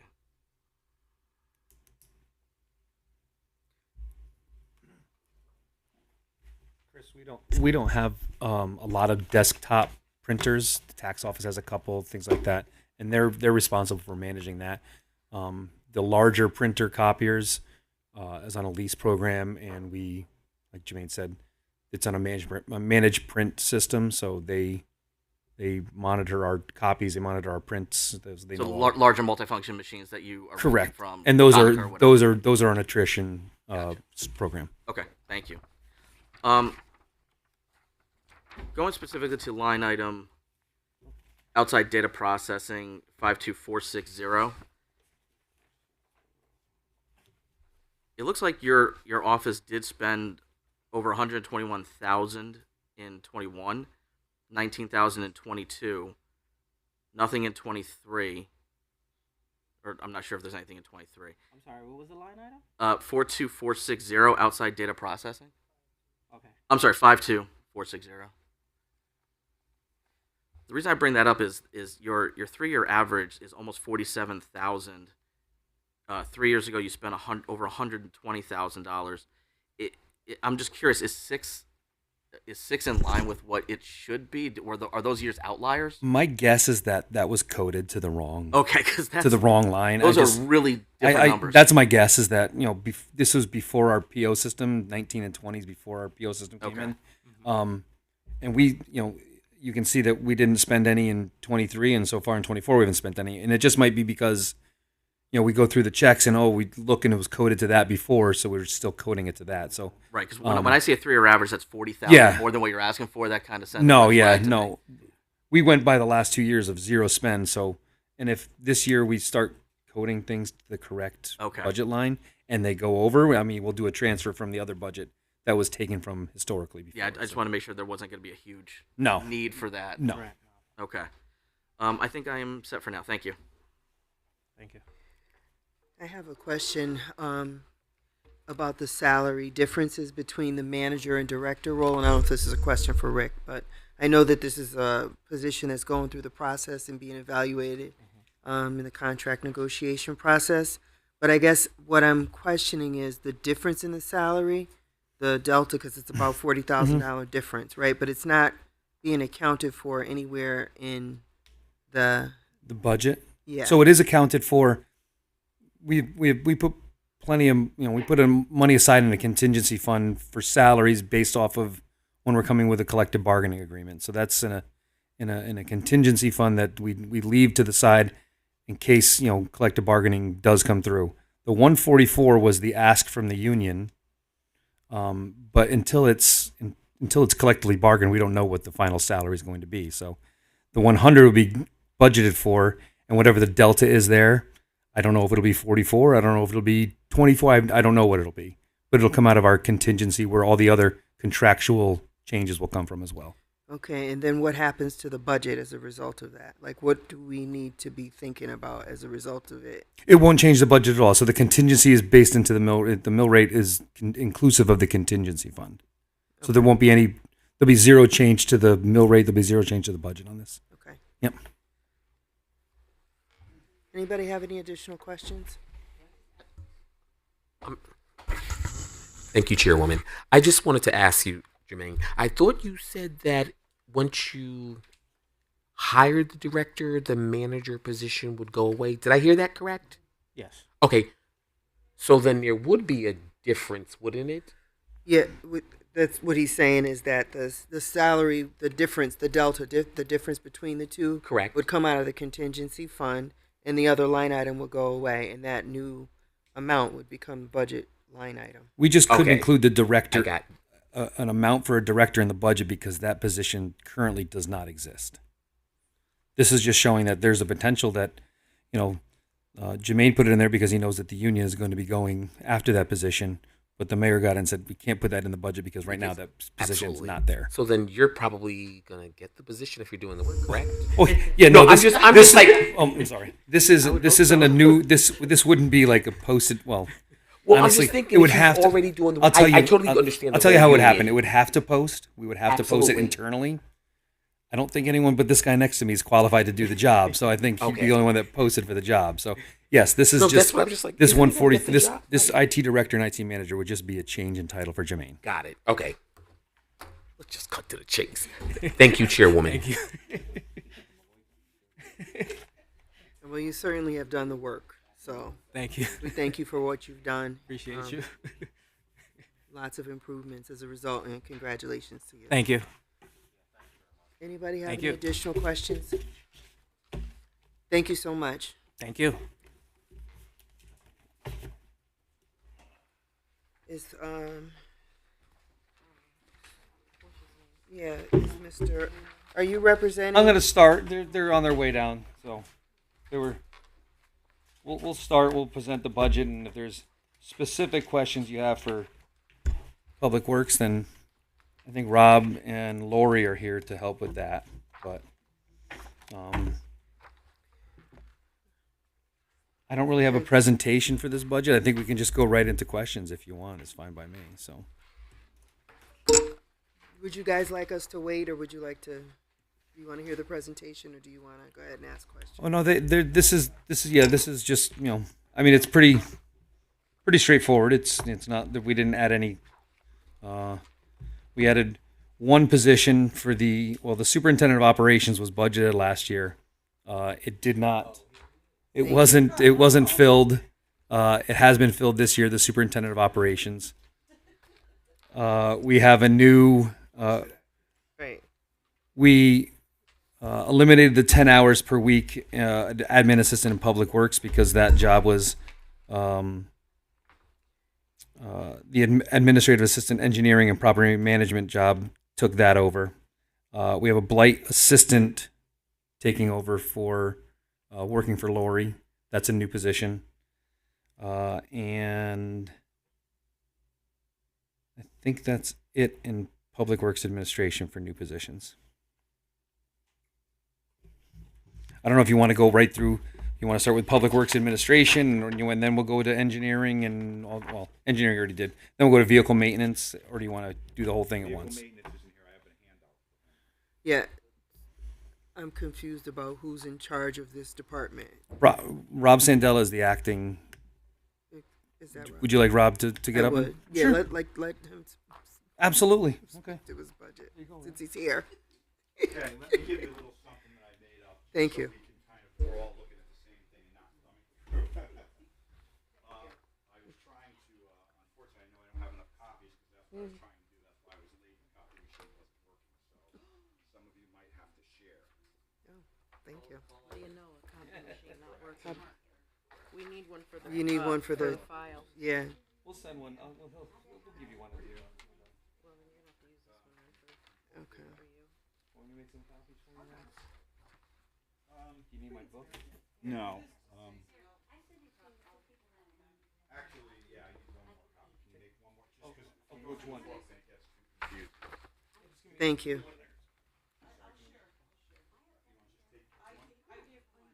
my goodness. Okay. Just gonna make a copy and bring it right back. Yes, ma'am. Anything else I can get for you? Bottle of water?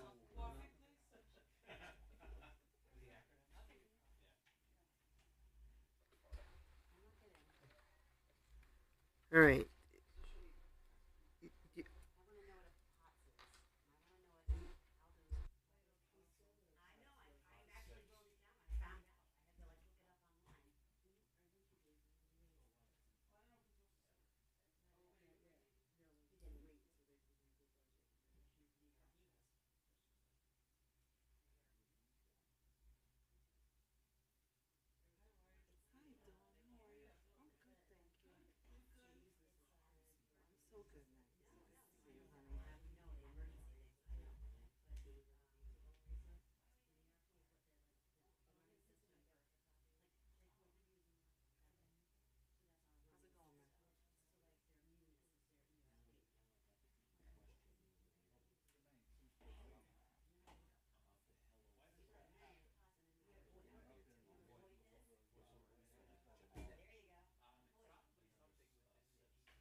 All right.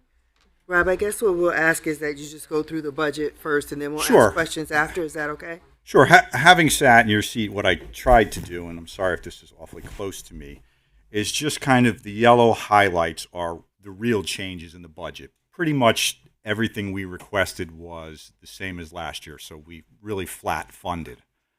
So I just wanted to point out the areas of some that I think would be most important to you. Obviously, building security is a new line item for $80,000. That was never in the budget in the past. And that security's here during the day, and I believe they're here for meetings as well. You'll notice a change in the compost site. As you go down, now we're on the first page. The $90,000 I did not request again. That $90,000 is generally every other year because at the compost site, we have to grind and haul that material out of there as the site gets full. So we have to have an outside company come in to grind and to haul it out because we can't keep the wood chips, or many of them, they create a fire hazard. So that was eliminated because we're going to be doing that. I think we put the bid out in, should be done in May. As you keep going down, tipping fees. Tipping fees and trash in Connecticut is incredibly complicated. It is incredibly expensive. And I can tell you, if there's one thing that's going to drive the budget in future years, it's going to be trash. The tipping fees now, just to give you an example, we pay $70.49 a ton for trash. For a while there, the co-op that we were part of and some of the other communities were anticipating over $100 a ton in tipping fees. I thought it was a lot. I thought it was unusual. But as a precaution, I had to put a number in there that sort of reflected our tonnage and what we were going to pay. It looks like now they're going to settle in around $86 or $87 a ton, which is a big, big difference. But the cost of trash is continually going up. If you're familiar with how trash is handled in Connecticut, there's really only one place you can bring it. And that place is old, it's antiquated, it causes a number of problems for the haulers and for the municipalities, because if you can't drop your trash at that facility, you're forced to go to a transfer center, whether that's Milford or Shelton, you're paying $105 a ton to bring it there. Because if not, their trucks could be stuck at Wheelbarator for 4 or 5 hours, and it's curbside trash. We can't leave it out there. So there's a lot of variables in that number. Again, bulk trash, we were done with bulk trash last time in 5 days. That never happens. Next time, the tonnage could be way up on bulk trash. We don't know. So that's kind of a tough number to nail down. As we go down, a new one to the budget is eviction services. If you go to the second page of what I gave you, for many, many years, for decades, the same company provided eviction services for the city of West Haven. They stored the items, they handled the auction, they handled the advertising and all the paperwork associated with evictions. That company, the gentleman retired 4 or 5 years ago. The city decided to take that on. What they were doing for a time was storing the items at, Mackie, help me, the Blake Building. The Blake Building on Fairfax. They were storing it there. Now the Blake Building's no longer an option, so we had to go out and rent a facility. So that reflects the renting of the facility and all the associated costs, because by statute we're required to advertise when we dispose of those goods. That is expensive. We have to provide dumpsters to dispose of it. It's a huge undertaking. So this is a relatively new line item for that. Last year, the commissioner had some other monies put in here. I'm not sure why. He broke it out into two: eviction expenses, eviction services. I'm not sure what the difference was, but I was able to eliminate one because I don't believe it's needed. And that is effectively the highlights of budget changes. On the top page that I gave you just shows what our request for LoSiP would be. As you see, Public Works, for the upcoming budget, you see the street paving number, the handicap curb cuts, which we'd like to finish. We've used ARPA funds, and we've done a number of areas in town, but we would like to finish that up. Sidewalk replacement. Roof repair is for our facility at College Street. Salt shed is a repair to the salt shed up there, which is about 35 years old now, and it's showing its age, and we're having some problems there.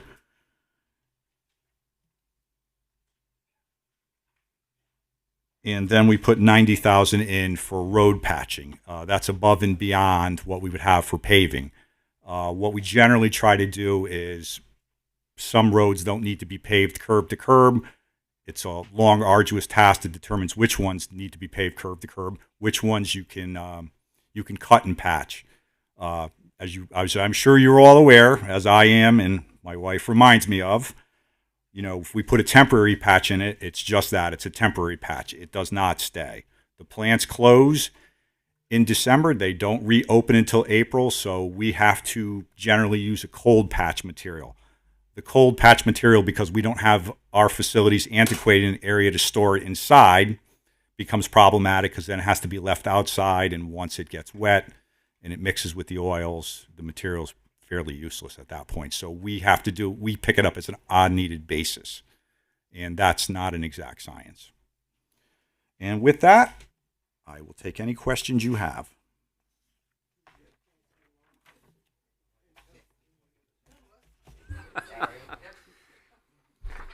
Hey, so obviously we've got to spend some time together. Thank you, Councilwoman Tucker. Obviously I volunteered to be the liaison between the council and Public Works. Obviously we sat down, a couple times over the past, 90 days or whatever. And, obviously it didn't take long for me to figure out that, honestly, at the end of the day, the Public Works Department, like engineering, as I learned the other night, absolutely set up for failure. Agreed. No doubt in my mind, set up for failure. I don't know how you. Long before all of us got here. Exactly. So it's a byproduct of a city that has financial issues, maybe a byproduct of a city who had other priorities. obviously we're all new, and obviously we want to see the budget change and the culture change and the whole 9 yards. So, Let me just elaborate on one quick thing. Yep. We found a document a couple of months ago because Yep. we were going through some information trying to clear out. Yep. Department of Public Works and the Highway Department had 136 people, Sure. and the Parks Department had 28. Today, if you include all the administrative staff, Yep. the Highway Department, including the supervisors, dispatchers, mechanics, only has 63, and Parks only has 11. Right. So it gives you an idea of, Yep. The answer to fixing the budget was to continually cut back and cut back. And it created, as Rick said earlier, we did hire someone, which was a position in the budget to handle solid waste because nobody was essentially monitoring it. Yep. I loosely monitored it. Yep. Did I know that the tonnage coming out of the transfer station was the same tonnage that went to Wheelbarator? Yep. I'd spot check it, but there was nobody really paying attention. Did we know that the trucks came into town empty? Yep. No one was there at 4 a.m. when they started. Yep. So we've tried to rebuild a structure Yep. that was decimated by cuts and changes. As jobs people left, they just didn't fill them. Yeah, exactly. Yeah, I mean, operations for the city of West Haven have been hollowed out. You could tell. Hollowed out for whatever reason. And, obviously, between all of us, we're going to have to collectively fix this, mistake-proof it, improve it somehow, some way. Of course, the first thing that comes to my mind is the paving. The 1.4, what percentage of the city streets does that represent? I would have to look. I mean, when you're looking at a percentage of city streets, depending on which streets you're talking about, I mean, how long of streets are we talking about? That would kind of play into the percentage. Right. If we're paving, Savin Avenue, it's a lot longer than if we're paving, part of Leach Street. Sure. So I don't. Pavings, listen, I think when we started out here a couple of years ago, because I know you probably don't believe this either, Yep. but we've probably spent about $5.5 million in paving. Yep. And when we started out paving, the Yep. thought was, okay, here's what we're going to start. Yep. One is paving, there's about 15 different items that make up what it's going to cost to pave. Right. And then there's a milling cost, which is straightforward. But when we started out here 3 years ago, we said, hey, listen, let's do this at least. Let's start paving the main roads because those are the most heavily traveled. You can use Savin Avenue as an example of us not finished. Yep. If you've driven down Savin Avenue, it's horrible. Yep. And there's a number of other examples I could go through with you, but that's where we started. And then we started as we went. We said, well, we're going to start to look at neighborhoods and secondary roads. Yep. Like if you, myself and Mackie were talking today, if you look at, we tried to stay in that immediate neighborhood. Harold Street, Nonquit, Yep. Knox, Yep. Jaffrey. Yeah. Then, we were hoping to do Canton, which is in horrible shape. Yeah, sure. So because it costs money when the millers and the pavers have to move that milling machine, they price that on how far they got to move it. So if they're moving it from one area of town to the other, it certainly cuts into the amount of money we're going to spend. Yep. So we've tried to tie neighborhoods together. Sometimes, though, like as we start to go out now, some streets, because it was an odd winter, it froze, it was warm, it froze, it was warm, it froze, it was warm, it ruined. So sometimes you have to make a decision that you're going to pick an individual street because you can no longer not address it. Yep. So it's difficult paving. Yeah, sure. No, I understand. I read on the city of Stanford's site that their goal is to spend $10.5 million and pave 200 streets by 2025. So they have the data and the knowledge and the assessments done and that sort of thing. I mean, I look at the $1.4 million and I'm kind of saying to myself, well, at the end of the day, what does that represent? And my gut feeling is you can't tell me. That is not a knock on you at all. You don't have the tools to do your job. You don't have the people, you don't have the money, and that sort of thing. So I can assure you I'm very sympathetic to this. But I want to see 5% of the city's streets paved. No, but it's like, what is that value? Right. We don't know. Right. None of us know. I'd like to see it go to 2.8 this year. I mean, if I had my way, I would force it, and obviously we're handcuffed and limited on what we can do. So I guess in terms of like moving forward, I know, you go to the town hall and everybody brings up work orders. I talk to people and all they do is, bellyache about public works. And that's because there's a PR issue. people pay their taxes, they don't see the roads get paved. And that's part of it. There's a PR issue. So it's like, how do we collectively fix this? I know, two people I think at the town hall, during this town hall, brought up, a work order system or a tracking system or, honestly, Rob, at the end of the day, as a city council person, I should not be showing up in town hall to talk about paving. Shouldn't do it. I shouldn't be there. I know a lot of other cities, they frown upon that stuff. That's not something we should be doing. That is not our role. But, I'm trying to get to the point of, we have to start thinking about, and unfortunately it does cost money, like the work order system. Is that viable? Are you looking at it? Is it being pursued? I know, I had teed some stuff up. Somebody had sent me another supplier today who can do that kind of thing. Because I care. I want to see it, improved. Sure. So I don't know if you can speak to that. What's the thought process there, and getting to a point where you can have your streets assessed, call it a day, know where your issues are, address them, communicate to the public, so not everybody is, asking questions. In other words, how do we get to that transparency point? How do we put a system in place where, we know what's going on and when? So we're not in that situation. And is that being budgeted for? Is there a thought process around that? If there is a thought process at implementing that software or doing something along that lines, what is the timing of it and what are the thoughts there? Well, I think Rick might be able to speak to it a little bit, and I think that's certainly something. As a matter of fact, I have my Mitchell Humphrey software here, and as you and I spoke about, right, there is no continuity in the office. So when you call me regarding these flooding issues, exactly. 2/3 of the times, it really is not the city's responsibility, but sometimes it is. Right. So we have to go out and we have to look. Sure. We're learning it as we go along. Okay, now I know where a number of these flooding issues are. I can write it on paper like it's 1972 and leave it somewhere should I leave. Or I know you spoke with Abdul yesterday, which is the same thing. Yeah. It's in Abdul's head, and he can recite it regardless of whether it happened yesterday or it happened in 1987. Yeah. But that's not a way to do business. So, getting away from the work orders a little bit. So Mitchell Humphrey will help us with that, and that somebody will be able to, 10 years from now, go back to say, hey, we visited this location. Here's what we found. Yep. Some of the mapping we did for the storm sewers was very helpful. Yeah. Some of the flooding issues are large structural issues that will take time to resolve, whether that's one in Allingtown, whether that's Lake Street. Right. Those are large structural issues, which, again, we put off for a number of years. These weren't new since you folks were elected or since I've been in the department, but unfortunately it wasn't budgeted for. Yeah. So I think, this administration's young. It's something we're going to have to look at, we're going to have to discuss, and we're going to have to plan. Yep.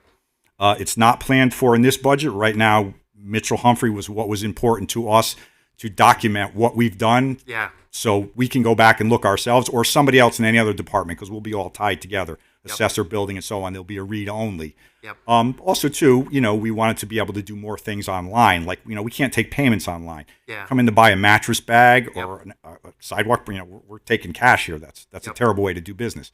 So, yes, what you're saying is certainly something we're going to have to do. Yep. But there's so much to do that we're going to have to pick and choose what we can do now and what's going to take a little longer for us. What would a work order system look like? Yep. And how would that flow work? And what would the software cost? What would the maintenance cost? And I'm a big advocate as well, which we stopped in recent years. We used to have a GPS in the vehicles, and not because we were trying to watch the employees. Yeah, right. But, issues do come up from time to time. It would be able to tell us, the mileage on the vehicles, when they were due for maintenance, and a whole host of other things that we just let the subscription lapse. And I think that's something we need to bring back. Yeah. We need to know where everybody is at a given time. Not that we have that many people out there, but we should know where they are if something comes up. If somebody's speeding, somebody's driving down the street doing 80. Yeah, a resident calls us. Employee says, no, it wasn't me. Yeah. I don't know what the truck. We'd be able to go to the GPS and say, yeah, here's where you were. And yes, this is how fast you were going. So I think there's some things we need to do. Yep. I agree with you. The administration's young, and I think we'll get there. I don't know if we'll get there this year or next year, but we'll get there eventually. Yeah, and I guess that's great to say, but then it's another thing to have a vision or a strategy in place instead of saying, and just believe me, this has nothing to do with you personally. No. It's more of a forward thinking view that we're kind of looking for. Like, listen, if 2028 gets here, and we're still talking about this, that's a sad thing. That's correct. I agree with you 100%. That's a sad thing. Agreed. So it's kind of like, what's the path to get us there? What it's going to cost us to get it there? You know, I think. Sorry, am I talking too much? Do I need to stop? Okay. We'll let you know. Okay. I just because I know I'm taking up a lot of time.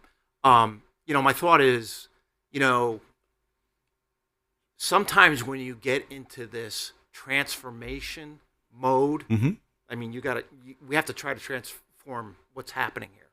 And I think what happens is you get into such a rut of not asking for things that, you know, it becomes a non-issue and you stop asking for it. Understood. I mean, I want to see 5% of the roads paved.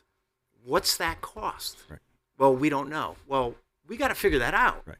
So that next year when the budget comes around, Understood. you say, hey, Brian, or the council, or whatever, Right.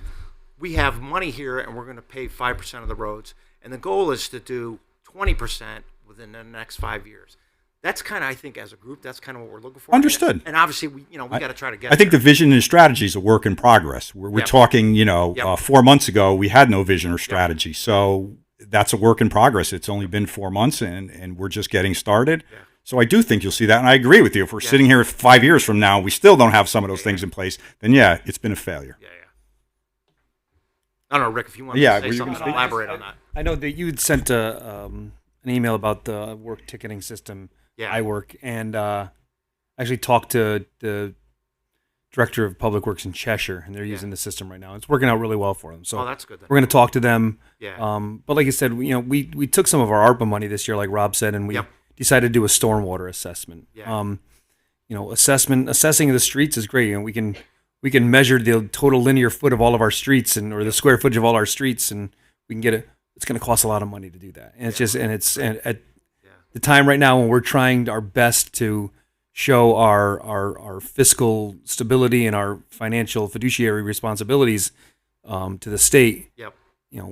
Maybe spending money on finding how much it's going to cost to pave 25% of our roads might not be the best utilization of resources. So 5 years, like you said, the goal is a year from now to not be in this situation we are now. Yeah.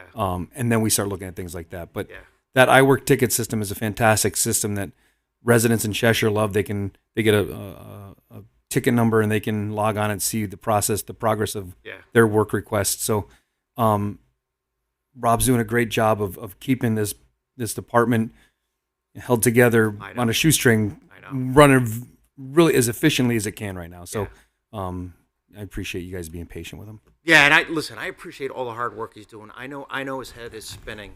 And listen, I spent my entire career in the private sector. So there's high expectations. Well, obviously I'm in a different world now, and listen, I got to make adjustments too. And me showing up and pounding this poor guy every month is not a good strategy. I've come to that realization. I've talked to other people. They told me what Rob should have told me, and Rob is a gentleman, and he didn't say that to me, but he should have. So I appreciate all the hard work you're doing, and you know what? We all have high expectations. Correct. And we're all pushy. Mm-hmm. And as you should be. Yeah, and we all live here. I live here as well. Yeah. So listen, I just wanted to get that out. Listen, I have no questions on the budget. I'm sure you're doing the right thing with the stuff that you have and the resources that you have. But I just know that. Yes. And we said the same. We said the same thing to Abdul. Right. That. And that's a key. Yeah. Sorry, am I getting too close to? And that's a key area that's going to need to be addressed. He's having difficulty because of the pay of to get an assistant. Somebody really, he's been here a long time. And that's one of the things when we looked at this budget last year that we put in was, we wanted to bring somebody back to monitor the trash. Yep. I'm sure you've heard about blight and code enforcement that was brought to our office. And I brought Lori here because I know you guys were having a little conversation about it last night. Yep. It's complex. But we thought those were important things to bring back, and they affected quality of life. So, it's starting, it's slow, and sometimes, what, I can't lie, sometimes we go in the wrong direction, but we've learned from it. All right. Sorry. Your 5 minutes are up. Just get it. Somebody just slapped me on the back of the head. Thanks for your time. Sure. Wait a minute. And thanks for your patience, too. Councilman Callahan, and followed by Councilman Vargo. Thank you very much. Hi, Rob. Hi. Hi, Lori. First, I wanted to just say thank you. A lot of us are new, so we're all kind of feeling our way too. I think Brian put it, that we're a team and it's a work in progress. So I personally want to say thank you.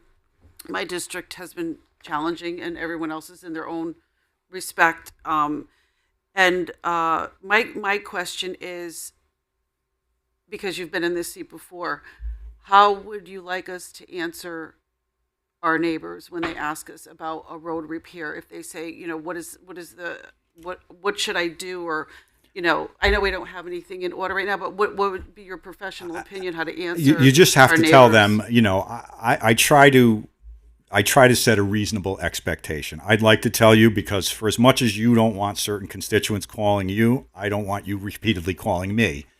So I just try to tell them to be patient. A lot of the times, we'll just tell them to be patient. Some of the times they'll repeatedly call. We have a contractor when it comes to road paving, and I saw the cones out there on, when we went out to look at that curb in your district. I saw the cones out there, but that was already on the list. He's just having a little trouble getting going. He's a new contractor. We had the same one here for 7 years, so they kind of knew the process. Understandably, yeah. So, unfortunately, going to have to preach patience. But you're also going to have to set a realistic expectation that there's only so much money. All 13 of you, I'm sure, have gotten calls regarding road pavings, trash, a whole host of other things. And unfortunately, not every road is going to get paved.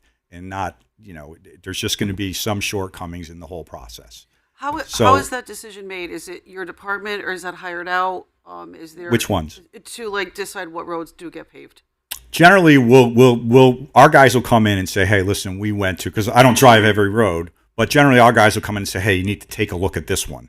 And generally we'll get calls. I can give you the top 5 off the top of my head that we get calls about. So yes, if I've been out there and it's really bad, yeah, we have to address it. That's kind of how we're making the decision. I would try to tie it together, as I just used Mackey's district as an example of trying to tie it together. Those roads are bad. We could have paved any road. We could have paved 80% of roads in his district. A number of them are bad, but we've at least got to try to tie those together if we can, so we're complete with a neighborhood. We don't want to keep going back to the same neighborhood. But on the same token, if I go to a different part of his neighborhood, I'm not sure, is Homeside in your district? You go to Homeside, it's in terrible shape. So, a lot of them are. we're gonna take a ride down it again to see if the winter made it worse, and then we might have to make a decision. Okay, we're not going to be able to do this here. We're going to have to go here. So I just wanted to know how It's I think I could speak for a couple of us, but I like that Brian is our liaison, so you don't have all of us at you. Right. Like, he can be the mediator for everyone, which makes a lot of sense. And then what I've just been saying to folks is just simply, you have to put it in writing and just, give it patience, give it time, and, CC. right. And As I explained to Brian, I'm not trying to be evasive on certain things, but I don't ever want to tell you something. Hey, by the way, we're going to take care of this, and then things change 3 months from now, and you've told 10 of your constituents, oh yeah, Public Works told me they're going to pave this street today, and then I got to come back and tell you, oh well, here's what happened, and then you're mad, and you're mad at me, and your constituents are mad at you. So yes, I know at times seems like I'm being a little invasive. That's not my intent. I'm just trying to wait till the last minute, till I know it's definitely going to get done. Even when you call me regarding something as simple as a pothole, yeah, I'll go out there most of the time, and some of them are very, very large. I don't know if you drove down Industry Road. Okay, so that was 2,700 square feet of pavement had to be removed there, because the bottom line is we weren't going to fill it with a temporary patch. It was never going to last. But unfortunately, those businesses were patient, because that thing developed over a long period of time, and we finally were able to get it done. But I didn't want to say, hey, I'm going to get it done on this date, because I wasn't sure. We lucked out. The plants opened. Our contractor was able to get his material right away, and we were at least able to get that fixed, because you couldn't drive down the street unless you drove onto the sidewalk. Right. No, understandably. so- So I think that we, well, at least for myself, I just wanted to know how you want us to handle it because we'll do whatever you want us to No, do. I mean, 'cause, listen, at the end of the day, you guys are the professionals. Like so- I said, I sat in your seat, and I didn't ever want to tell somebody, oh, by the way, your street's not getting paved, or Yeah. this is not getting done, or this is your responsibility. Sidewalks is a big thing. We get a lot of sidewalk calls. By ordinance, unless a city tree lifted the sidewalk, it's the homeowner's responsibility to replace it. I learned that Nobody myself. wants to tell anybody you got to replace your own sidewalk, and they say, "Well, no, it's the city's." Well, no, you shovel it. It's your responsibility. It's not something you like to tell Right. people, So but lesson learned because a lot of people don't know that, myself included. So I did learn that along the You way, know, and Ernie stepped in. yeah, But I just, you guys, I have to say, for me being new, you've been fantastic. On a positive note, the trees and there was some, what do you call them, the grates and the sewer Yeah. drains, they were replaced. I mean, I came back from just a couple days on a business trip, and even my neighbors were like, please thank Public Works. I said, it's nice for you to also thank them, not just me.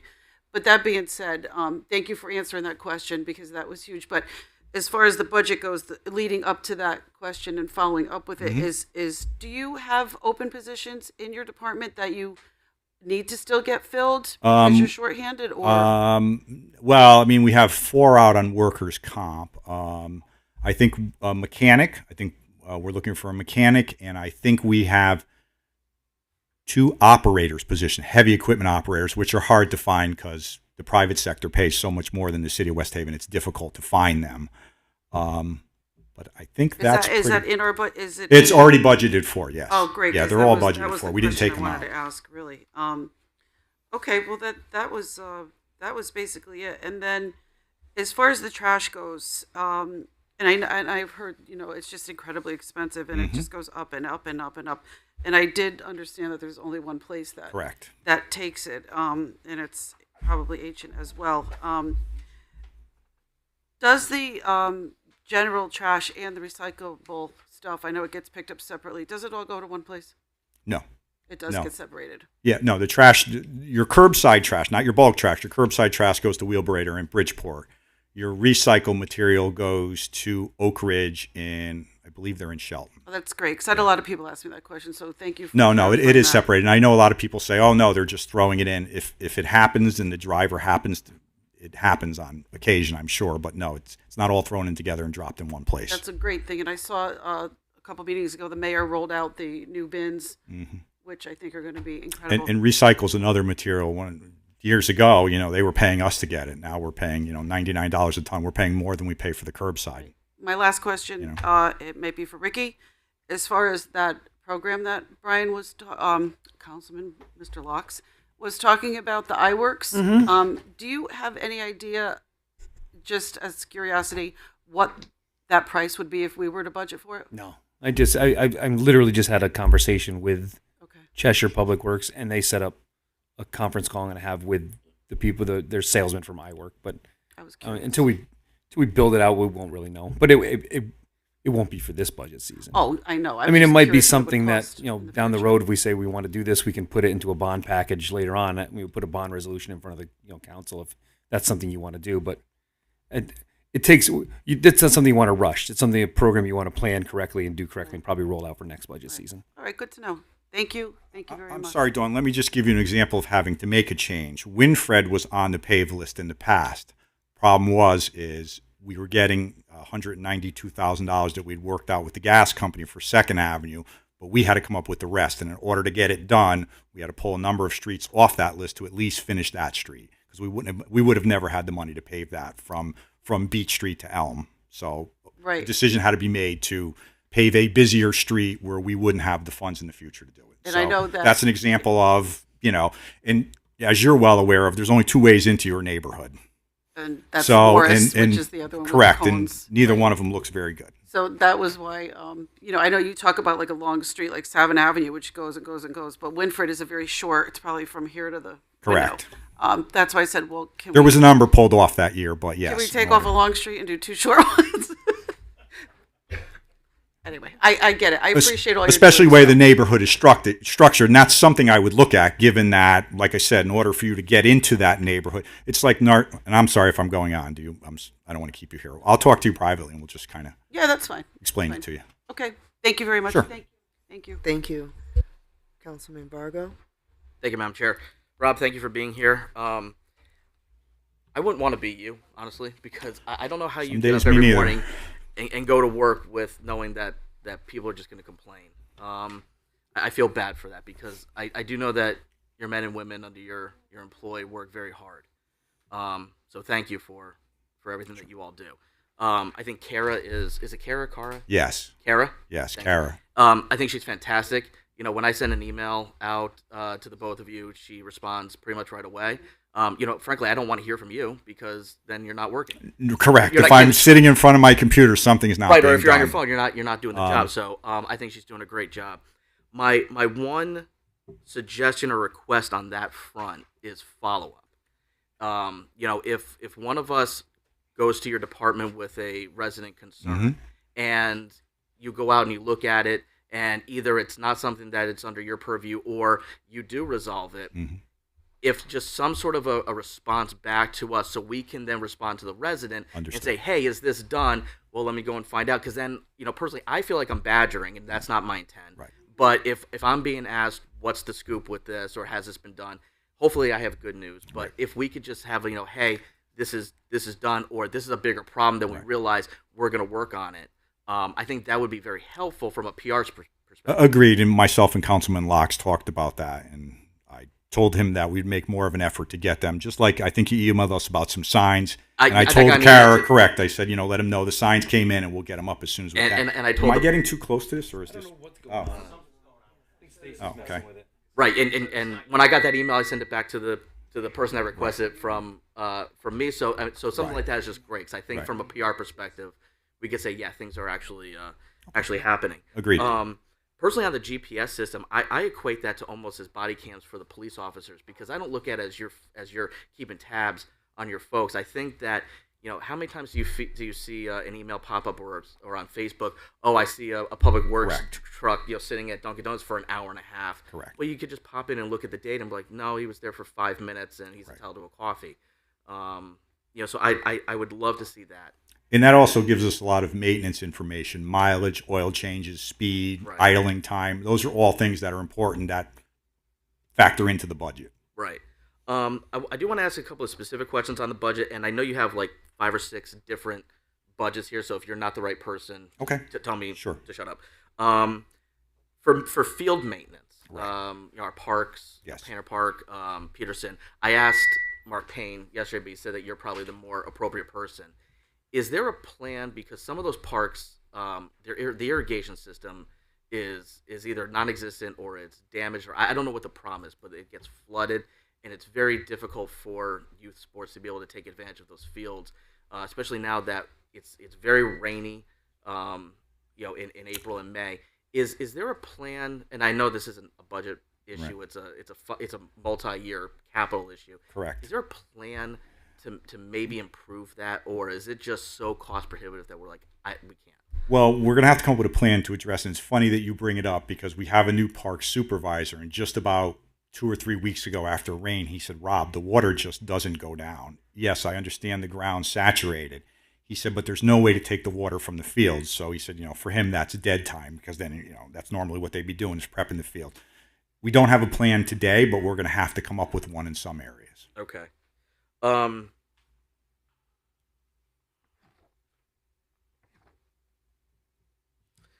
the vehicle maintenance budget, I know that the supervisor's not here, but I was looking through the 5-year capital plan, and I mean I'm seeing vehicles that are 20 years old. Is that, am I reading that correctly? That yes. Those vehicles are 10, yes. 15, 20 years old. One of the things we discussed a couple of years ago was we had 3 things we wanted to work on here. That was fleet, facilities, and staffing structure.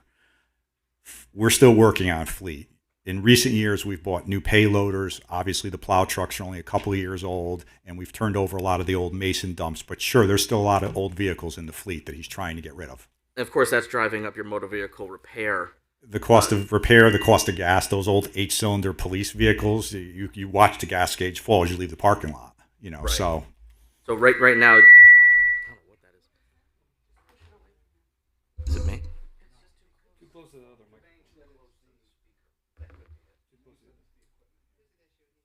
Okay.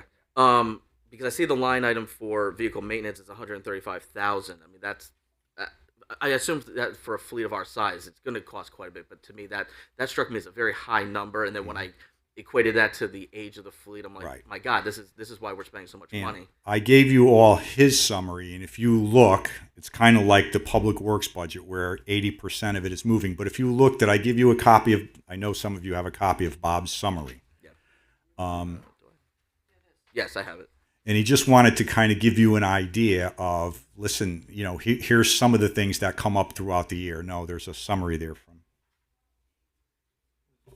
Correct?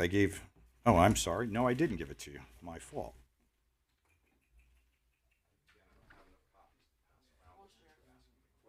Thank you.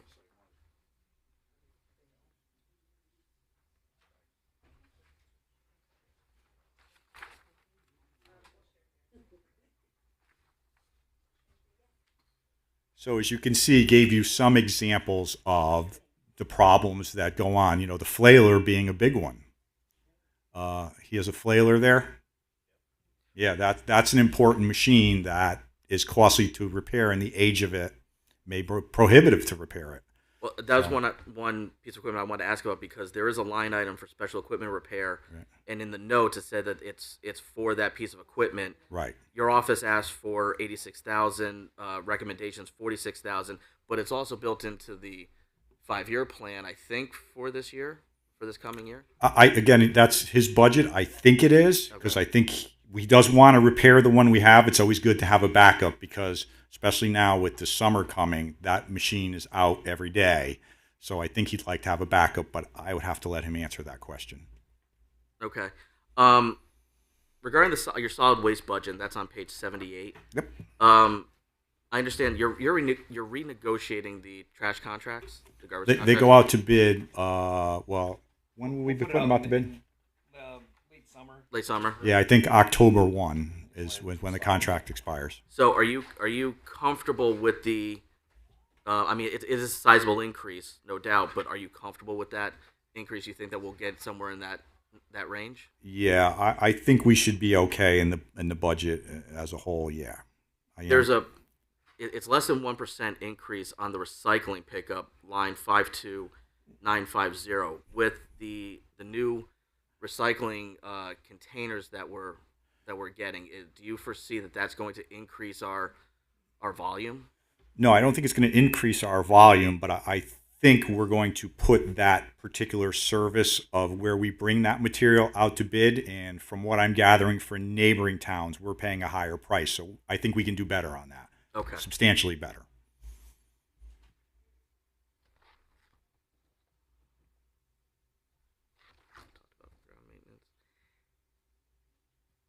How far do you think the 1.4 on paving is gonna go? I know that's a very difficult question to answer because it's subjective to, two streets are not the same. But just do you have a general idea of how far that can go? Is that because that doesn't seem like a lot of money? It's not. I'll just give you an example only because I asked the question and they gave me a preliminary number. I think to pave Savin Avenue from Church Street to Captain Thomas Mill and pave was almost $300,000. Now, if you have a large pothole repair, I know that Councilwoman Garthwaite and myself both emailed your office, I think for the same location. We were both contacted with what is seemingly a large pothole. Does that come out of those monies, or is that separate? No, I'm going to use some town road aid, so I'm going to try to squeeze this in very quickly before the end of the fiscal year. Because we had a light winter, even though salt cost was through the roof, we didn't use a lot of it. So I have some money there, and then I will use some of the LoSiP money to do some patching. What line item is town road aid? Town road aid is page 73. Thank you. 73? Yeah. So that would be an allowed use under town road aid. Okay. And I assume that the process is more reactionary. You're advised that there's an issue. Correct. And you make an assessment of how bad Correct. it is. I mean, it's subjective. You know more about it than I do. I may not live where that person lives, so to them, it's the end of the world. Right. To me, I have no idea. Right. To you, it could be the end of the world. It could be nothing. Well, I just try to determine, listen, how's the rest of the road look? Is this something, can I put a temporary patch in? Is the whole road bad? Or can I cut this area out and I won't have to come back to it for a few years? And that's always my hope. But sometimes, whether the road's bad or not, the hole's so big that you got to cut and patch it. And it is. Now, when most residents that I find are complaining about paving, it's not necessarily gaping holes. It's more of scaling. The scaling is Scaling's bad. Correct. It looks terrible. It looks It terrible. sounds like you're driving down a rumble strip, but the road is Right. That's a tough one because you're paying, you're paying $63 a square yard to patch. Scaling, yeah, it's ugly. It's bumpy. We can't really patch it because it's generally only an inch, so we could put something in it, but it'll be all over the road in a couple of days. So that's a tough one. And we got to determine how bad it is and whether we really want to cut it out and patch it. So how do you prefer that we as a council address those issues? Because I could tell you that there's a couple of neighborhoods in the 8th that I've already been contacted, and I know that it's scaling. I've talked to a few folks, and obviously it's probably not going to be high on the priority list. Right. How do we communicate that to a resident, to them in their neighborhood? They think that this is really bad, but compared to other areas, you're like, look, I only got so much money. I got to put it to where it's needed. Right. And unfortunately, this just isn't going to make the cut right now. Correct. Unfortunately, I don't know that, if it's your neighborhood, it's a crisis. It's somebody else's neighborhood. So it's a difficult answer to say. I would just tell them to be patient. We'll get to them all. But do you have a list that you maintain? If I email you and I say, Rob, yes, Kara puts them all on a list, right? And how is that list monitored? Well, I'll go through it because she'll print it down for me for the week and say, hey, when you're out, can you take a stop and take a look at these? How bad is it? Is it something we need to do today? Is it something we can temporarily patch and come back to it later in the summer when we have more money available? And that's kind of how we'll handle it. Would you be able to add that to the workflow of the follow-up that I sure, spoke about earlier? Absolutely. Then, if I send your office an email, right, and then you take a look at it a couple days from now and you determine I need to do something now, or this is going to wait even a couple of months, whatever it is. That way we know what your expectation is, and then we can manage our residents' expectations. Fair enough. Absolutely. I think that's it. Again, thank you for everything. Rob, thank you so much. I'm going to get to, because I know you have questions. I just want to try to make sure that we stick to the finance work, the work of finance, because there's a lot of things that we could talk to you about, but we'd have to really have you come back to a regular city council meeting, but we really want to stick to the finance questions if possible. Okay. Who's next? Councilwoman Heffernan. Thank you, Madam Chair. Good evening. Hi, Rob. Hi. Now, I know this was a really unpopular thing, and I shudder to bring it up. But we had that solid waste program with food waste. Mm-hmm. Did we save any money on? I know it was kind of badly received. It wasn't rolled out right. There were a lot of pitches. But is that something that, if it were done correctly, in your opinion, that we could possibly save money with our tonnage? Possibly, and it looks like we did to some extent. It's a little hard to tell, and I don't want to say too much. Maybe Rick can speak to it more, because it was, and the tipping was paid out of a grant, so it's kind of hard to really tell how much we would have saved because they paid for that part of it. Okay, all right. So it's really kind of a difficult thing to guesstimate if we did save money. We weren't paying that part; it was going to a transfer where they had to take care of that, and it was being paid for out of the grant. So it has potential. I mean, we probably could, if we could get the data and information from the company, you might be able to kind of take a guess at what you would have saved. Okay. Thank you. Sure. And I know it's been asked like 17 times, but you're talking about the I work, and we don't have it. I know we have something like that. It's like called Facilinet, where you put a work order in, mm-hmm. and you can do it from anywhere in your system. And that's what your iWork is like? That this isn't what Cheshire's using isn't an online. It's online based internally, but residents don't go online and enter a work order. They would call in and say, I've got this, and then we would enter the work order and here's your number. Yes. That's what with what we do is we Okay. say, oh, the sink is clogged, you know what I mean? Or, I'm just making something up, but, and then it goes to the Public Works of the hospital, and Public Works comes up and says, it fixes it, or says I can't fix it, and, you don't use the sink until, Monday when we can get a real plumber in here. to fix it. Right. Just it's transparencies and accountability. Yeah, That's and- that's what it is. And it's like almost an automatic generation of an email to the person that puts it in. Correct. So that they know that it's being worked on. Right. That's a similar thing that was it work in that manner? That's almost exactly how it would work. Yeah, Okay. it would. I mean, you would get a confirmation that your ticket. Sorry. Oh, I was going to say, I'm sorry. Is that the wrong question to ask? I'm sorry. Okay. No. Oh, okay. I'll just tell them to be Oh my quiet. gosh, Hold I on. asked the wrong Responded, question. there's a lot of Okay. noise in the Sorry. hallway, and she wanted to close the door, and we can't. Sorry. Sorry to interrupt you. No, I, That's okay. I apologize. I thought somebody was asked the running wrong in. Question. So, I know. so so I understand that. I wanted to make sure that I was getting the gist of that. Mm-hmm. We don't know how much it costs, but it might be something that would really make the residents and people that live in this 100%, city feel yeah. like that they really have a voice, and that and as you said, transparency is really Right. great. Right.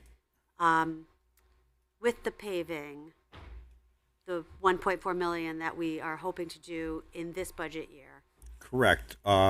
Typically in the fall. typically in the Yeah. fall, you'll come up with your plan, Mm-hmm. then you will announce it on our website saying, and please expect, Which is what we've closures. done in the past. Yes, as we get closer to settling in on a street, on the road list, then we'll put it on the website. And again, we try not to put it out too early Right. because that'll Might generate change. more calls Exactly. if your Right. street's not on the list. Exactly. Um, No, and you don't want it to change, like you were saying. If Right. you have some unforeseen thing, like Correct. a truck breaks down and burns the Correct. So yes. Wood Street Bridge. And I will let all of you know before it's put on the website. We won't just throw it up on the website so you read it at the same time. Your neighbors read it. Say, hey, our street's not on there. Okay. At least you know to expect to get a call. Your street's not on there. Okay. All right. That was like the first thing when I was knocking on doors. When are you going to pave the road? It's terrible. Yes. So, thank you. Thank you for your answers. Thank you, Madam Chair. Councilwoman Coletti. Hi, Rob. Hi. Thanks for everything you're doing. I know that you're kind of in the position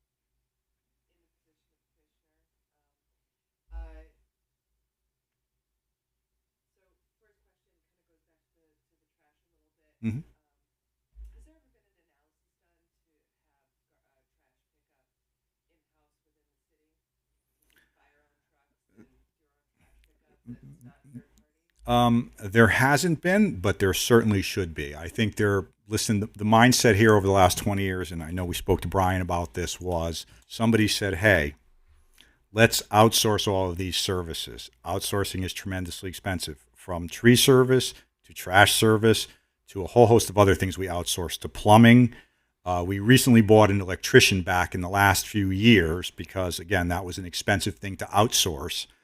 But yes, some of those services should be looked at being brought back in-house. And I understand, it requires salary, equipment, there's a concern about workers' comp, but the trash hauling itself is going up. And it's going up substantially, year in and year out. We would really, Something be we should more certainly look at. in control of whether a truck is empty to begin with, or Correct. and so on. Yep. How long would the garbage contract be for once it's renegotiated? How long was the other? The other one was, I think, 2 years with a third-year option. 2 years with a third-year option. So that's kind of the typical increment that we go in. Yeah, anything longer than 3 years becomes. So it's coming up when again? The contract ends October 1st. We're going to put it out to bid sometime late summer. So if that sort of internal analysis isn't completed by then, to consider for decision making, we probably have to wait another few years. Well, I don't know that you have to wait another few years. We can structure the contract. So if we wanted to end it, but yes, we'd have to do an analysis. We'd have to acquire equipment and make sure that we have manpower to do such a thing. Because right now we don't. Right. If you look at the way the work goes out during the day, leaf bag pickups, your 2 trucks per district, 4 employees. Right there, you're 16 employees off the hop just to pick up grass clippings and leaf bags. And that's hoping they get through an entire district in a day, given the time of year. With your expertise, do you think there could be savings in that? Or when I say an analysis done, obviously it would be to compare internal to a third I party. personally do. Over the long haul, I do believe that. After the initial cost of acquiring the vehicles, I do believe that there would be a savings. Okay, thank you. And then the GPS system that you mentioned, I'm sorry, was that in the cap budget at all, or is it something kind of on a wish list? Or It was not. Okay. I'm going to try to get some more details. The trucks were at one time fitted with the units. Some of the trucks do have them. They let the subscription lapse. So we were trying to get some details on whether we have to get all new units. It's been a number of years. What the subscription annually would cost. Because the subscription wasn't cheap. I think it was like in the 20s, $20,000, $22,000 per year. So we just kind of, before we rushed and tried to do something piecemeal, we wanted to know exactly what it was going to cost us and what we were getting for our money. Sure, that makes sense. And I'm sorry, when you arrived at the 1.4 number for paving, for 26 you have 1.7, 27, 28, and 29 is 2.1. Is there a reason? I think that was in conjunction with finance, and the mayor's office thought that that number should be pushed up. No, I mean, why was, if you think typical escalation's 3% a year, so this is more than that, but if typically, if you think 2.1's the right number, I was kind of thinking in the reverse. If you think 2.1's the right number, why is it 1.4 just for this year? I just think that that's what we were overall comfortable spending this year. Got it. I don't think there was any other reason for that. Got it. Okay.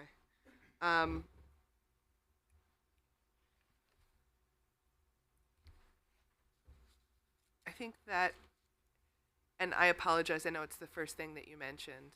Can you just reiterate a new line item in building security? That's your facility security? No, that's the security here in the building on the first floor that we have Oh, the Monday through security- Friday. the Correct. security. Monday through Friday for the special meetings, P&Z, your meetings. I don't know how many other hours or where else that. Oh, That's 160 was the contractual obligation last year. This is just we don't feel the need for as much security as we have in the building on a daily basis. so sorry. The 80,000 we're talking about? 80,000, yeah. And that wasn't in 23? That it was lumped into the Board of Education budget Oh, see. before. Yeah, Okay. I'm sorry. Got it. That's So it was a movement of money. Okay. Okay, that's it for me for now. Thank you. Thank you. Councilman Donovan? Thank you. What's up, Rob? Gary, how are you? Good. How Councilman? Are you? All right, fine. So, tapping on the GPS system again, we're looking into possibly re-upping that and getting that done, right? We're going to do. I would like to add it to next year's budget.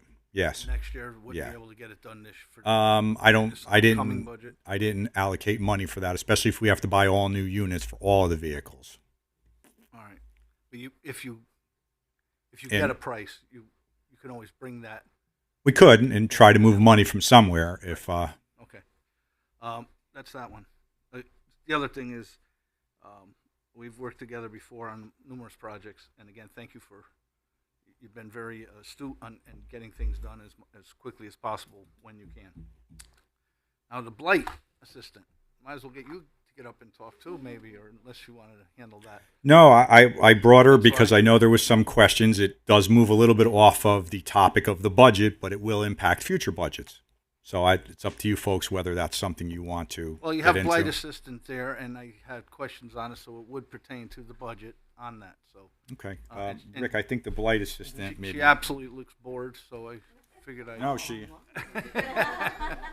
No. Blight assistant's a new position, part-time position. And would that fall under Public Works along with Should be this position would report to Lori. report to Lori? Okay. And another department's looking for, I know, zone and code enforcement. Those are kind of different, but same. I'm sorry, No, that's fine. I think that's a little confusing for everyone, to be honest, because I didn't have that background when she was hired. Yeah. it was a little confusing because there is some overlap. And to be honest, when we discussed possible changes to ordinance and how this department may be structured going forward, we intended to have small meetings with the council people. But unfortunately, from December to now, we went 150 miles an hour. So we weren't able to kind of educate you as well as ourselves on how this would be structured and how it would work going forward. If you'd like to ask a few questions now, I'm sure she would be glad to answer. The main question would they be reporting to Lori as well? Correct. Right? Well, not those two. Oh, no, not the two downstairs. No, just the assistant. No. Correct. Okay. I'm sorry. All right, and thank you, Lori. Every time, I mean, that's enough said with that. Thank you. I'm all set. Thank you. I just have a couple of questions myself, and in particular about ADA, people with disabilities, as it relates to public works and the work that you're doing, whether it's related to sidewalks or streets or paving or whatever have you. Are there any? Is there any consideration given and financially supported for people who have disabilities in our city that have needs that Public Works is responsible for?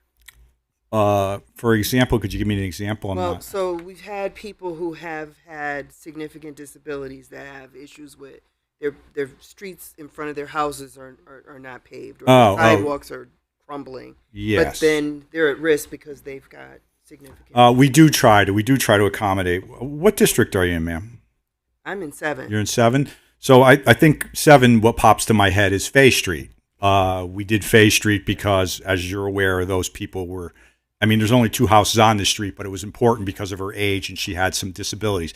So we do try to factor that in when we're making decisions. Yeah, so I can speak to that from my district, but I'm sure that impacts. Oh, absolutely. Throughout the city. So just because I've had that experience, I just wanted to ask and see how to, because we got a lot of questions about prioritization and how things make it to your list and in what priority they make it to the list. Right.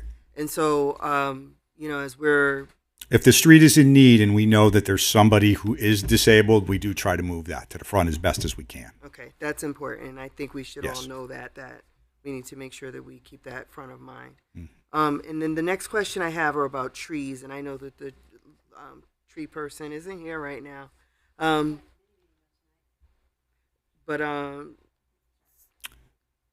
Sorry. So the tree person, I'm sure probably has a similar problem with prioritizing all the trees that need to be addressed. The arborist or the... Well, so that's a good question because I don't know the answer to that. Oh, okay. You. Yes. I don't want to speak for the arborist. I'm not one, but yes, he does assess the trees and he does determine which ones need to come down. By state law, he's empowered to do that and which ones can be trimmed. Okay, so if they've determined that a tree is that needs to come down, that's the city that pays for that, correct? If it's between the curb and the sidewalk and it's a city tree, yes. And if it's lifting the sidewalk, correct. Then we'll fix the sidewalk as well because it's lifted the sidewalk. Okay, and so that's the other thing is I'm looking at the budget here. Those services are covered by this budget. Is that correct? Trees and sidewalks? Yes. So is that tree removal? Right. We have a tree contractor. So when you see the tree, actually, we're going to put that out to bid very soon. If you look under tree department, it says tree maintenance. Yeah. So he will do once the tree is what they call posted by the tree warden, he will go out and take the tree down if that's what's deemed necessary. Okay. Will there potentially be similar communication about, the trees that need to be taken down, so people can see where they are in the list? Same thing that you're talking about with paving. I think it's the same problem. Yeah, it is. It is. Yes, and again, I know he prioritizes it by, is this tree a threat to somebody's well-being or their property, as opposed to just a tree who may be dying, and he says, okay, we can take this down. So he tries to make those determinations as best as he can. Okay. Thank you for that. And I know that you got ARPA funds for a lot of the work that had been done as it related to some of the things that were impacting Public Works responsibilities. Right. And once those funds are done, do you foresee a need for the budget to be adjusted to accommodate some of the things that you've been? No, I think we're in pretty good shape because we've always anticipated that those funds are going to end. So we've tried to budget for that. It's not something that we, decided, last year or the year before to start paring down the budget to make it appear good on paper. But then at some point in the future, we're going to come back and increase it by 20%. So we've kind of always anticipated that. So we think we're in pretty good shape. Okay. And the last question that I have, and I don't know if anyone else has a question. You do after. Okay. The last question I have is about strategic planning. So I know we talked about it a lot, and we hear, in concept, that's kind of what you're doing. But has there ever been, and maybe this is a question for Rick, decisions around creating a strategic plan so that we could see, or that the public can see, what your goals and priorities are, and what should be thought of as we start thinking about financing and future funds that need to be considered, going forward? Because I don't think I've ever really seen a strategic plan for any department, but it would be nice to see that in writing. Like, what are your goals? Jermaine did a wonderful job laying out what his plans are. And it would be wonderful to see that, because it seems like right now, like you just mentioned, 1.4 for paving, but if we have $10 million worth of paving and you're only budgeting 1.4, like, over what period of time do we anticipate that we're going to get to the end of that before it starts over again? Like, so we need a plan. And I just wonder whether or not that's ever been a discussion point for you all. Or? It's been again, we're a few months into it. It's been a preliminary discussion because, of course, you want to have something to measure against. Yeah. Have we gotten in depth with it? It's been an unusual winter with flooding, and now recently what happened. So we haven't really got farther than in preliminary discussions, but it's certainly something that I agree we should work on. Okay. Thank you for that. Sure. And Councilwoman Coletti, and then Councilman Donovan. Thank you, Madam Chair. One more quick question. So street signage. Yes. Is a challenge. Yes. Especially with graffiti. Yes. Is there anything in the budget currently, or any part of a plan that that might address that? When you say street signs, do you mean the actual street sign itself? No, I mean stop signs, one-way signs, those sorts of, deaf child area, those sorts of street signs. Yeah, we're in conversation with the police department because we just recently purchased 162 street signs, so we're going to kind of move through the sign list with them. So yeah, we're going to work on that over the course of the year. But yeah, we have some funds available for that. Okay. So has that money been allocated already? Is that in this budget or in their budget? I think I'm going to have some money in this budget to at least get the process started. Okay. And then if that plan does kind of get off the ground, that would be something that would be in that plan as well? Yes. Okay. Like I said, we wanted to address the street signs, which a number of streets are missing signs, and it's confusing for drivers, so we kind of started there. Okay.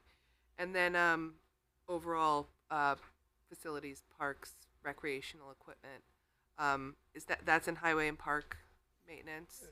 The repair of the equipment or the purchase of the equipment? Both.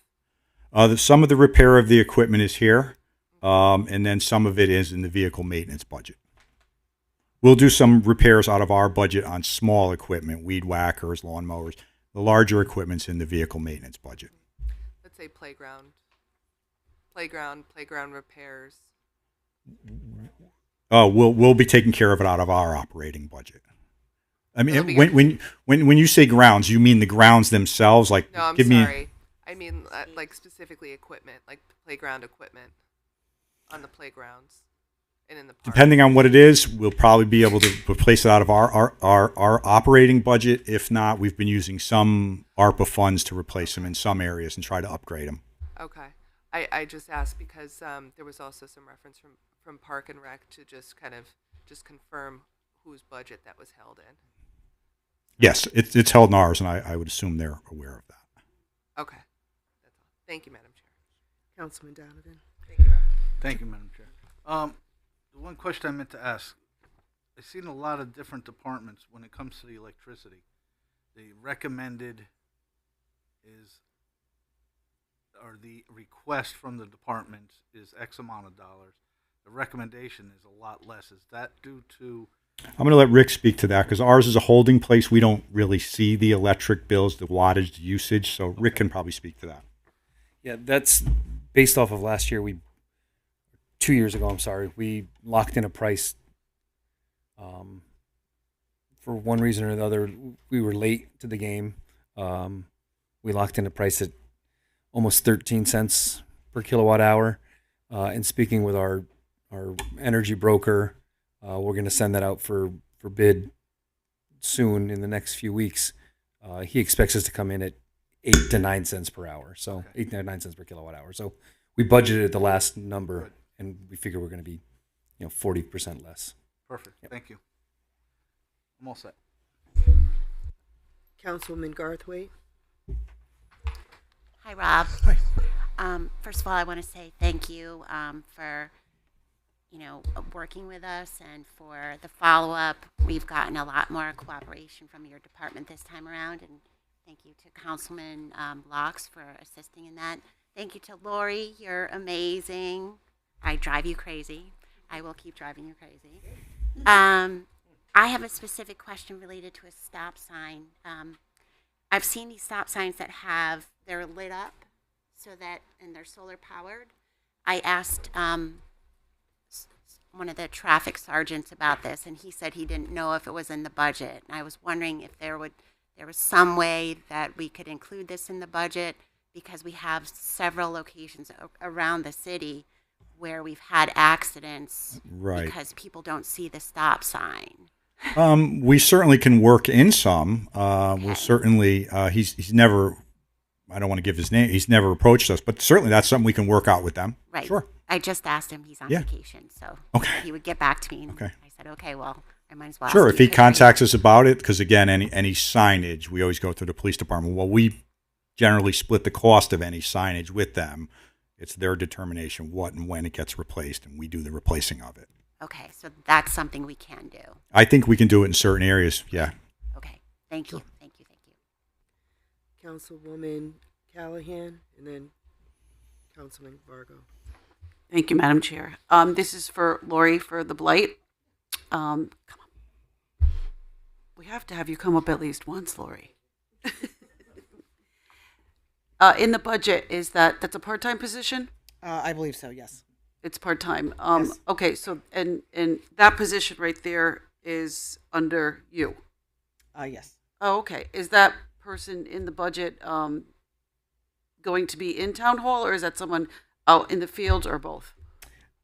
So, I mean, ideally, what we do is both. It's in the field and it's in the office, right? Mm-hmm. So we have information that we need to be getting here when we get complaints, and then for someone that's part time, I think to begin with, it would sort of it's in the field, but things that are depending on when they come on.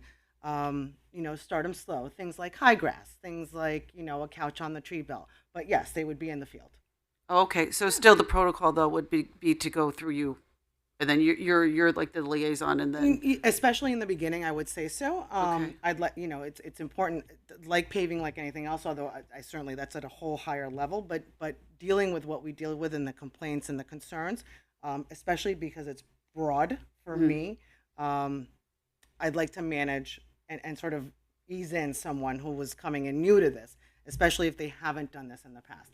I've done this for 20 plus years, so it's a little bit different, right? You're used to kind of juggling all the different aspects and the nuances. But for someone new, please, I would ask that you go. All right, so that's good for all of us to know, because it's a new position. Yeah. And I think we're all very excited about that, and I'm sure you are too. So thank you for answering that. I think of course, I think. I think I kind of had the answer looking at the number, but and I think for all of us involved to know in the protocol coming from you how you want us to go about it. So if you don't mind, and certainly, perfect. I mean, I don't mind. You can call me, email me anytime. I try to respond. No Only matter when what day of somebody time, calls so. me, so I try to stay in my for lane. Sure. Yeah, and that way I can manage how that person's kind of getting out into the world. Exactly. All right, and you do a great job. Thank you very much. Thank you. Councilman Vargo. Thank you, Madam Chair. Rob, on the tree department budget, yes. Tree maintenance compared to trees and shrubs. Am I correct that tree maintenance is pruning and removal, and trees and shrubs is planting and replacing. Correct, and I think that larger number was put in because I think they want to rebuild the beautification committee and provide them with some resources. That's exactly what I was going to ask, yeah. because I remember a couple years ago, Leo Kelly had a strategic minimal, plan, and it unfortunately just never took off. Correct. But is this sort of like a jumping off? Correct. point to try to Right. get that They happen? wanted to give them the funding necessary to beautify and do some planting and some other things around town. Okay. And then going back to that position is exclusively for to support Abdul, correct? And Lori, it does both. Are we talking about, and I don't want to give a name here, the former council clerk? Yes. Yes, that supports both Abdul and Lori. Okay. Do we know what the split in time roughly is? Does it change depending on need? I think it changes depending on need. Okay. So that's why it's under your budget, not the engineering budget, is because it's a dual role. Yeah, and we thought that's where it would best fit as an overall administration position. Okay. Thank you. Sure. Councilwoman Coletti. Sorry, I just have a quick follow-up to Councilman Vargas. Where does the blight hotline number go? It goes directly to Lori's phone, I believe. Directly to your... Yeah. Oh, okay. Awesome. Yeah. Public-facing line goes direct... Okay. That's what I was curious about. Okay. And then... I'll leave that for after. Thank you. And I have a question about outsourcing. Did I hear you say earlier that the tree maintenance is outsourced? Correct. We don't do trees in-house. That's been outsourced for the last probably 20 years. Yeah, we have a contractor that does all tree removal, all pruning. We did recently hire somebody last year who's certified, and he does do some pruning, but we really don't have the right equipment, but he can do some minor pruning. Okay. Thank you. And where does that fall in the budget? It's under tree department, tree maintenance. Tree maintenance. Yeah. That's the outsourcing that's Yes, paid correct. for that service. Okay. Sorry. Councilman Vargas. Thank you. Sorry. One more. You're the acting commissioner at the moment. Well, yeah, yes. I guess my point is that are we looking for a commissioner or I believe they are or will be. Okay. Maybe Rick can speak to that. Finance, and Rob is doing a really good job right now. Absolutely. And David is too. I don't want to say that, but just finance personnel. Some of these other things just took precedence over. Now that we've fixed those or filled those, we're moving down towards human resources, public works. But yes, it is in the goal to. So I guess just the point of my question is that Rob, it's not the intent that we are looking for somebody to permanently fill. So. Yes. Okay. Yes. Thank you. Well, I'm going to follow up with a similar question as I asked earlier because the amount is not listed here in the budget for that. For Commissioner of Public Works? Yeah, and so it's the same salary just carrying forward. It's an appointed position. It's just we left it the same. I mean, it'll follow the 1103 contract. Like I said, it'll be into CBA, so it'll probably go up a little bit, but I don't know exactly what. But that's the 99,826 is what the Commissioner of Public Works is scheduled to earn. Councilman McMillan? Thank you, Madam Chair. Is there any reason Mr. Sandella wouldn't be our commissioner? Well, the Commissioner of Public Works is an appointed position. Rob's position is a union position. Okay, so he would have to come out. So he'd have to come out of the union. You know, okay. I don't know why anyone would do that. Thank you, sir.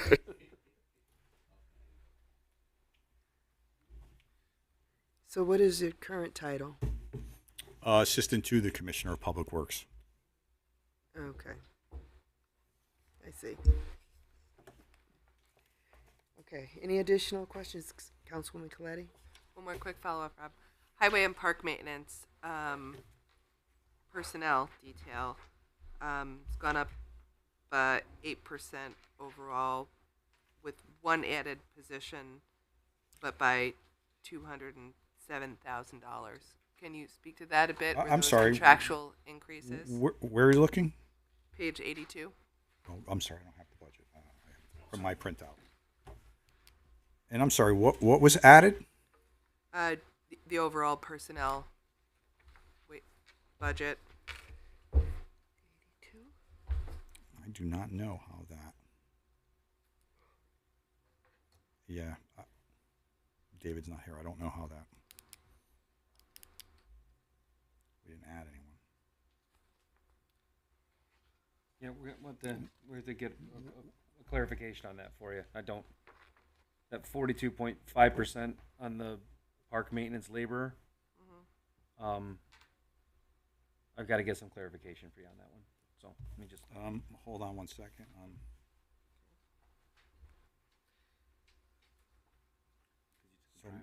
Well, yeah, the operator. We'll get some clarification, Councilwoman. I think it's not only that. I think even though there's a net one add, the two added positions are 67 and 72, but there's one that came off for 62. So even though there's a position add of 72, overall salaries increased by $207,000 Yeah, for we- overall 8% increase. So I just want to make sure that either it's are- not only the new position, but it's the additional. If their wage increases, they're It's wage contractual. increase. Those are tops. So those may not be the actual salaries that people are making. These are top step salaries that are Okay. are budgeted for. So But that weren't budgeted for before. no, this 207,000 is just the variance from the. Right, but from top step before to top step now, it's 8% up. Or their wage increases. Oh, the because of April. that. Like I said, I got to get some clarification. I think that might be Okay. there an increased position that I'm not sure. I'll get some clarification. Okay, thank you. Does anyone have any additional questions? Thank you all so much. We Thank really you. appreciate Thank your you. time. Folks, feel free to stop by anytime. Okay. We It's a lot will. easier. It's a lot easier to. Well, it's a lot easier to discuss and explain when you're.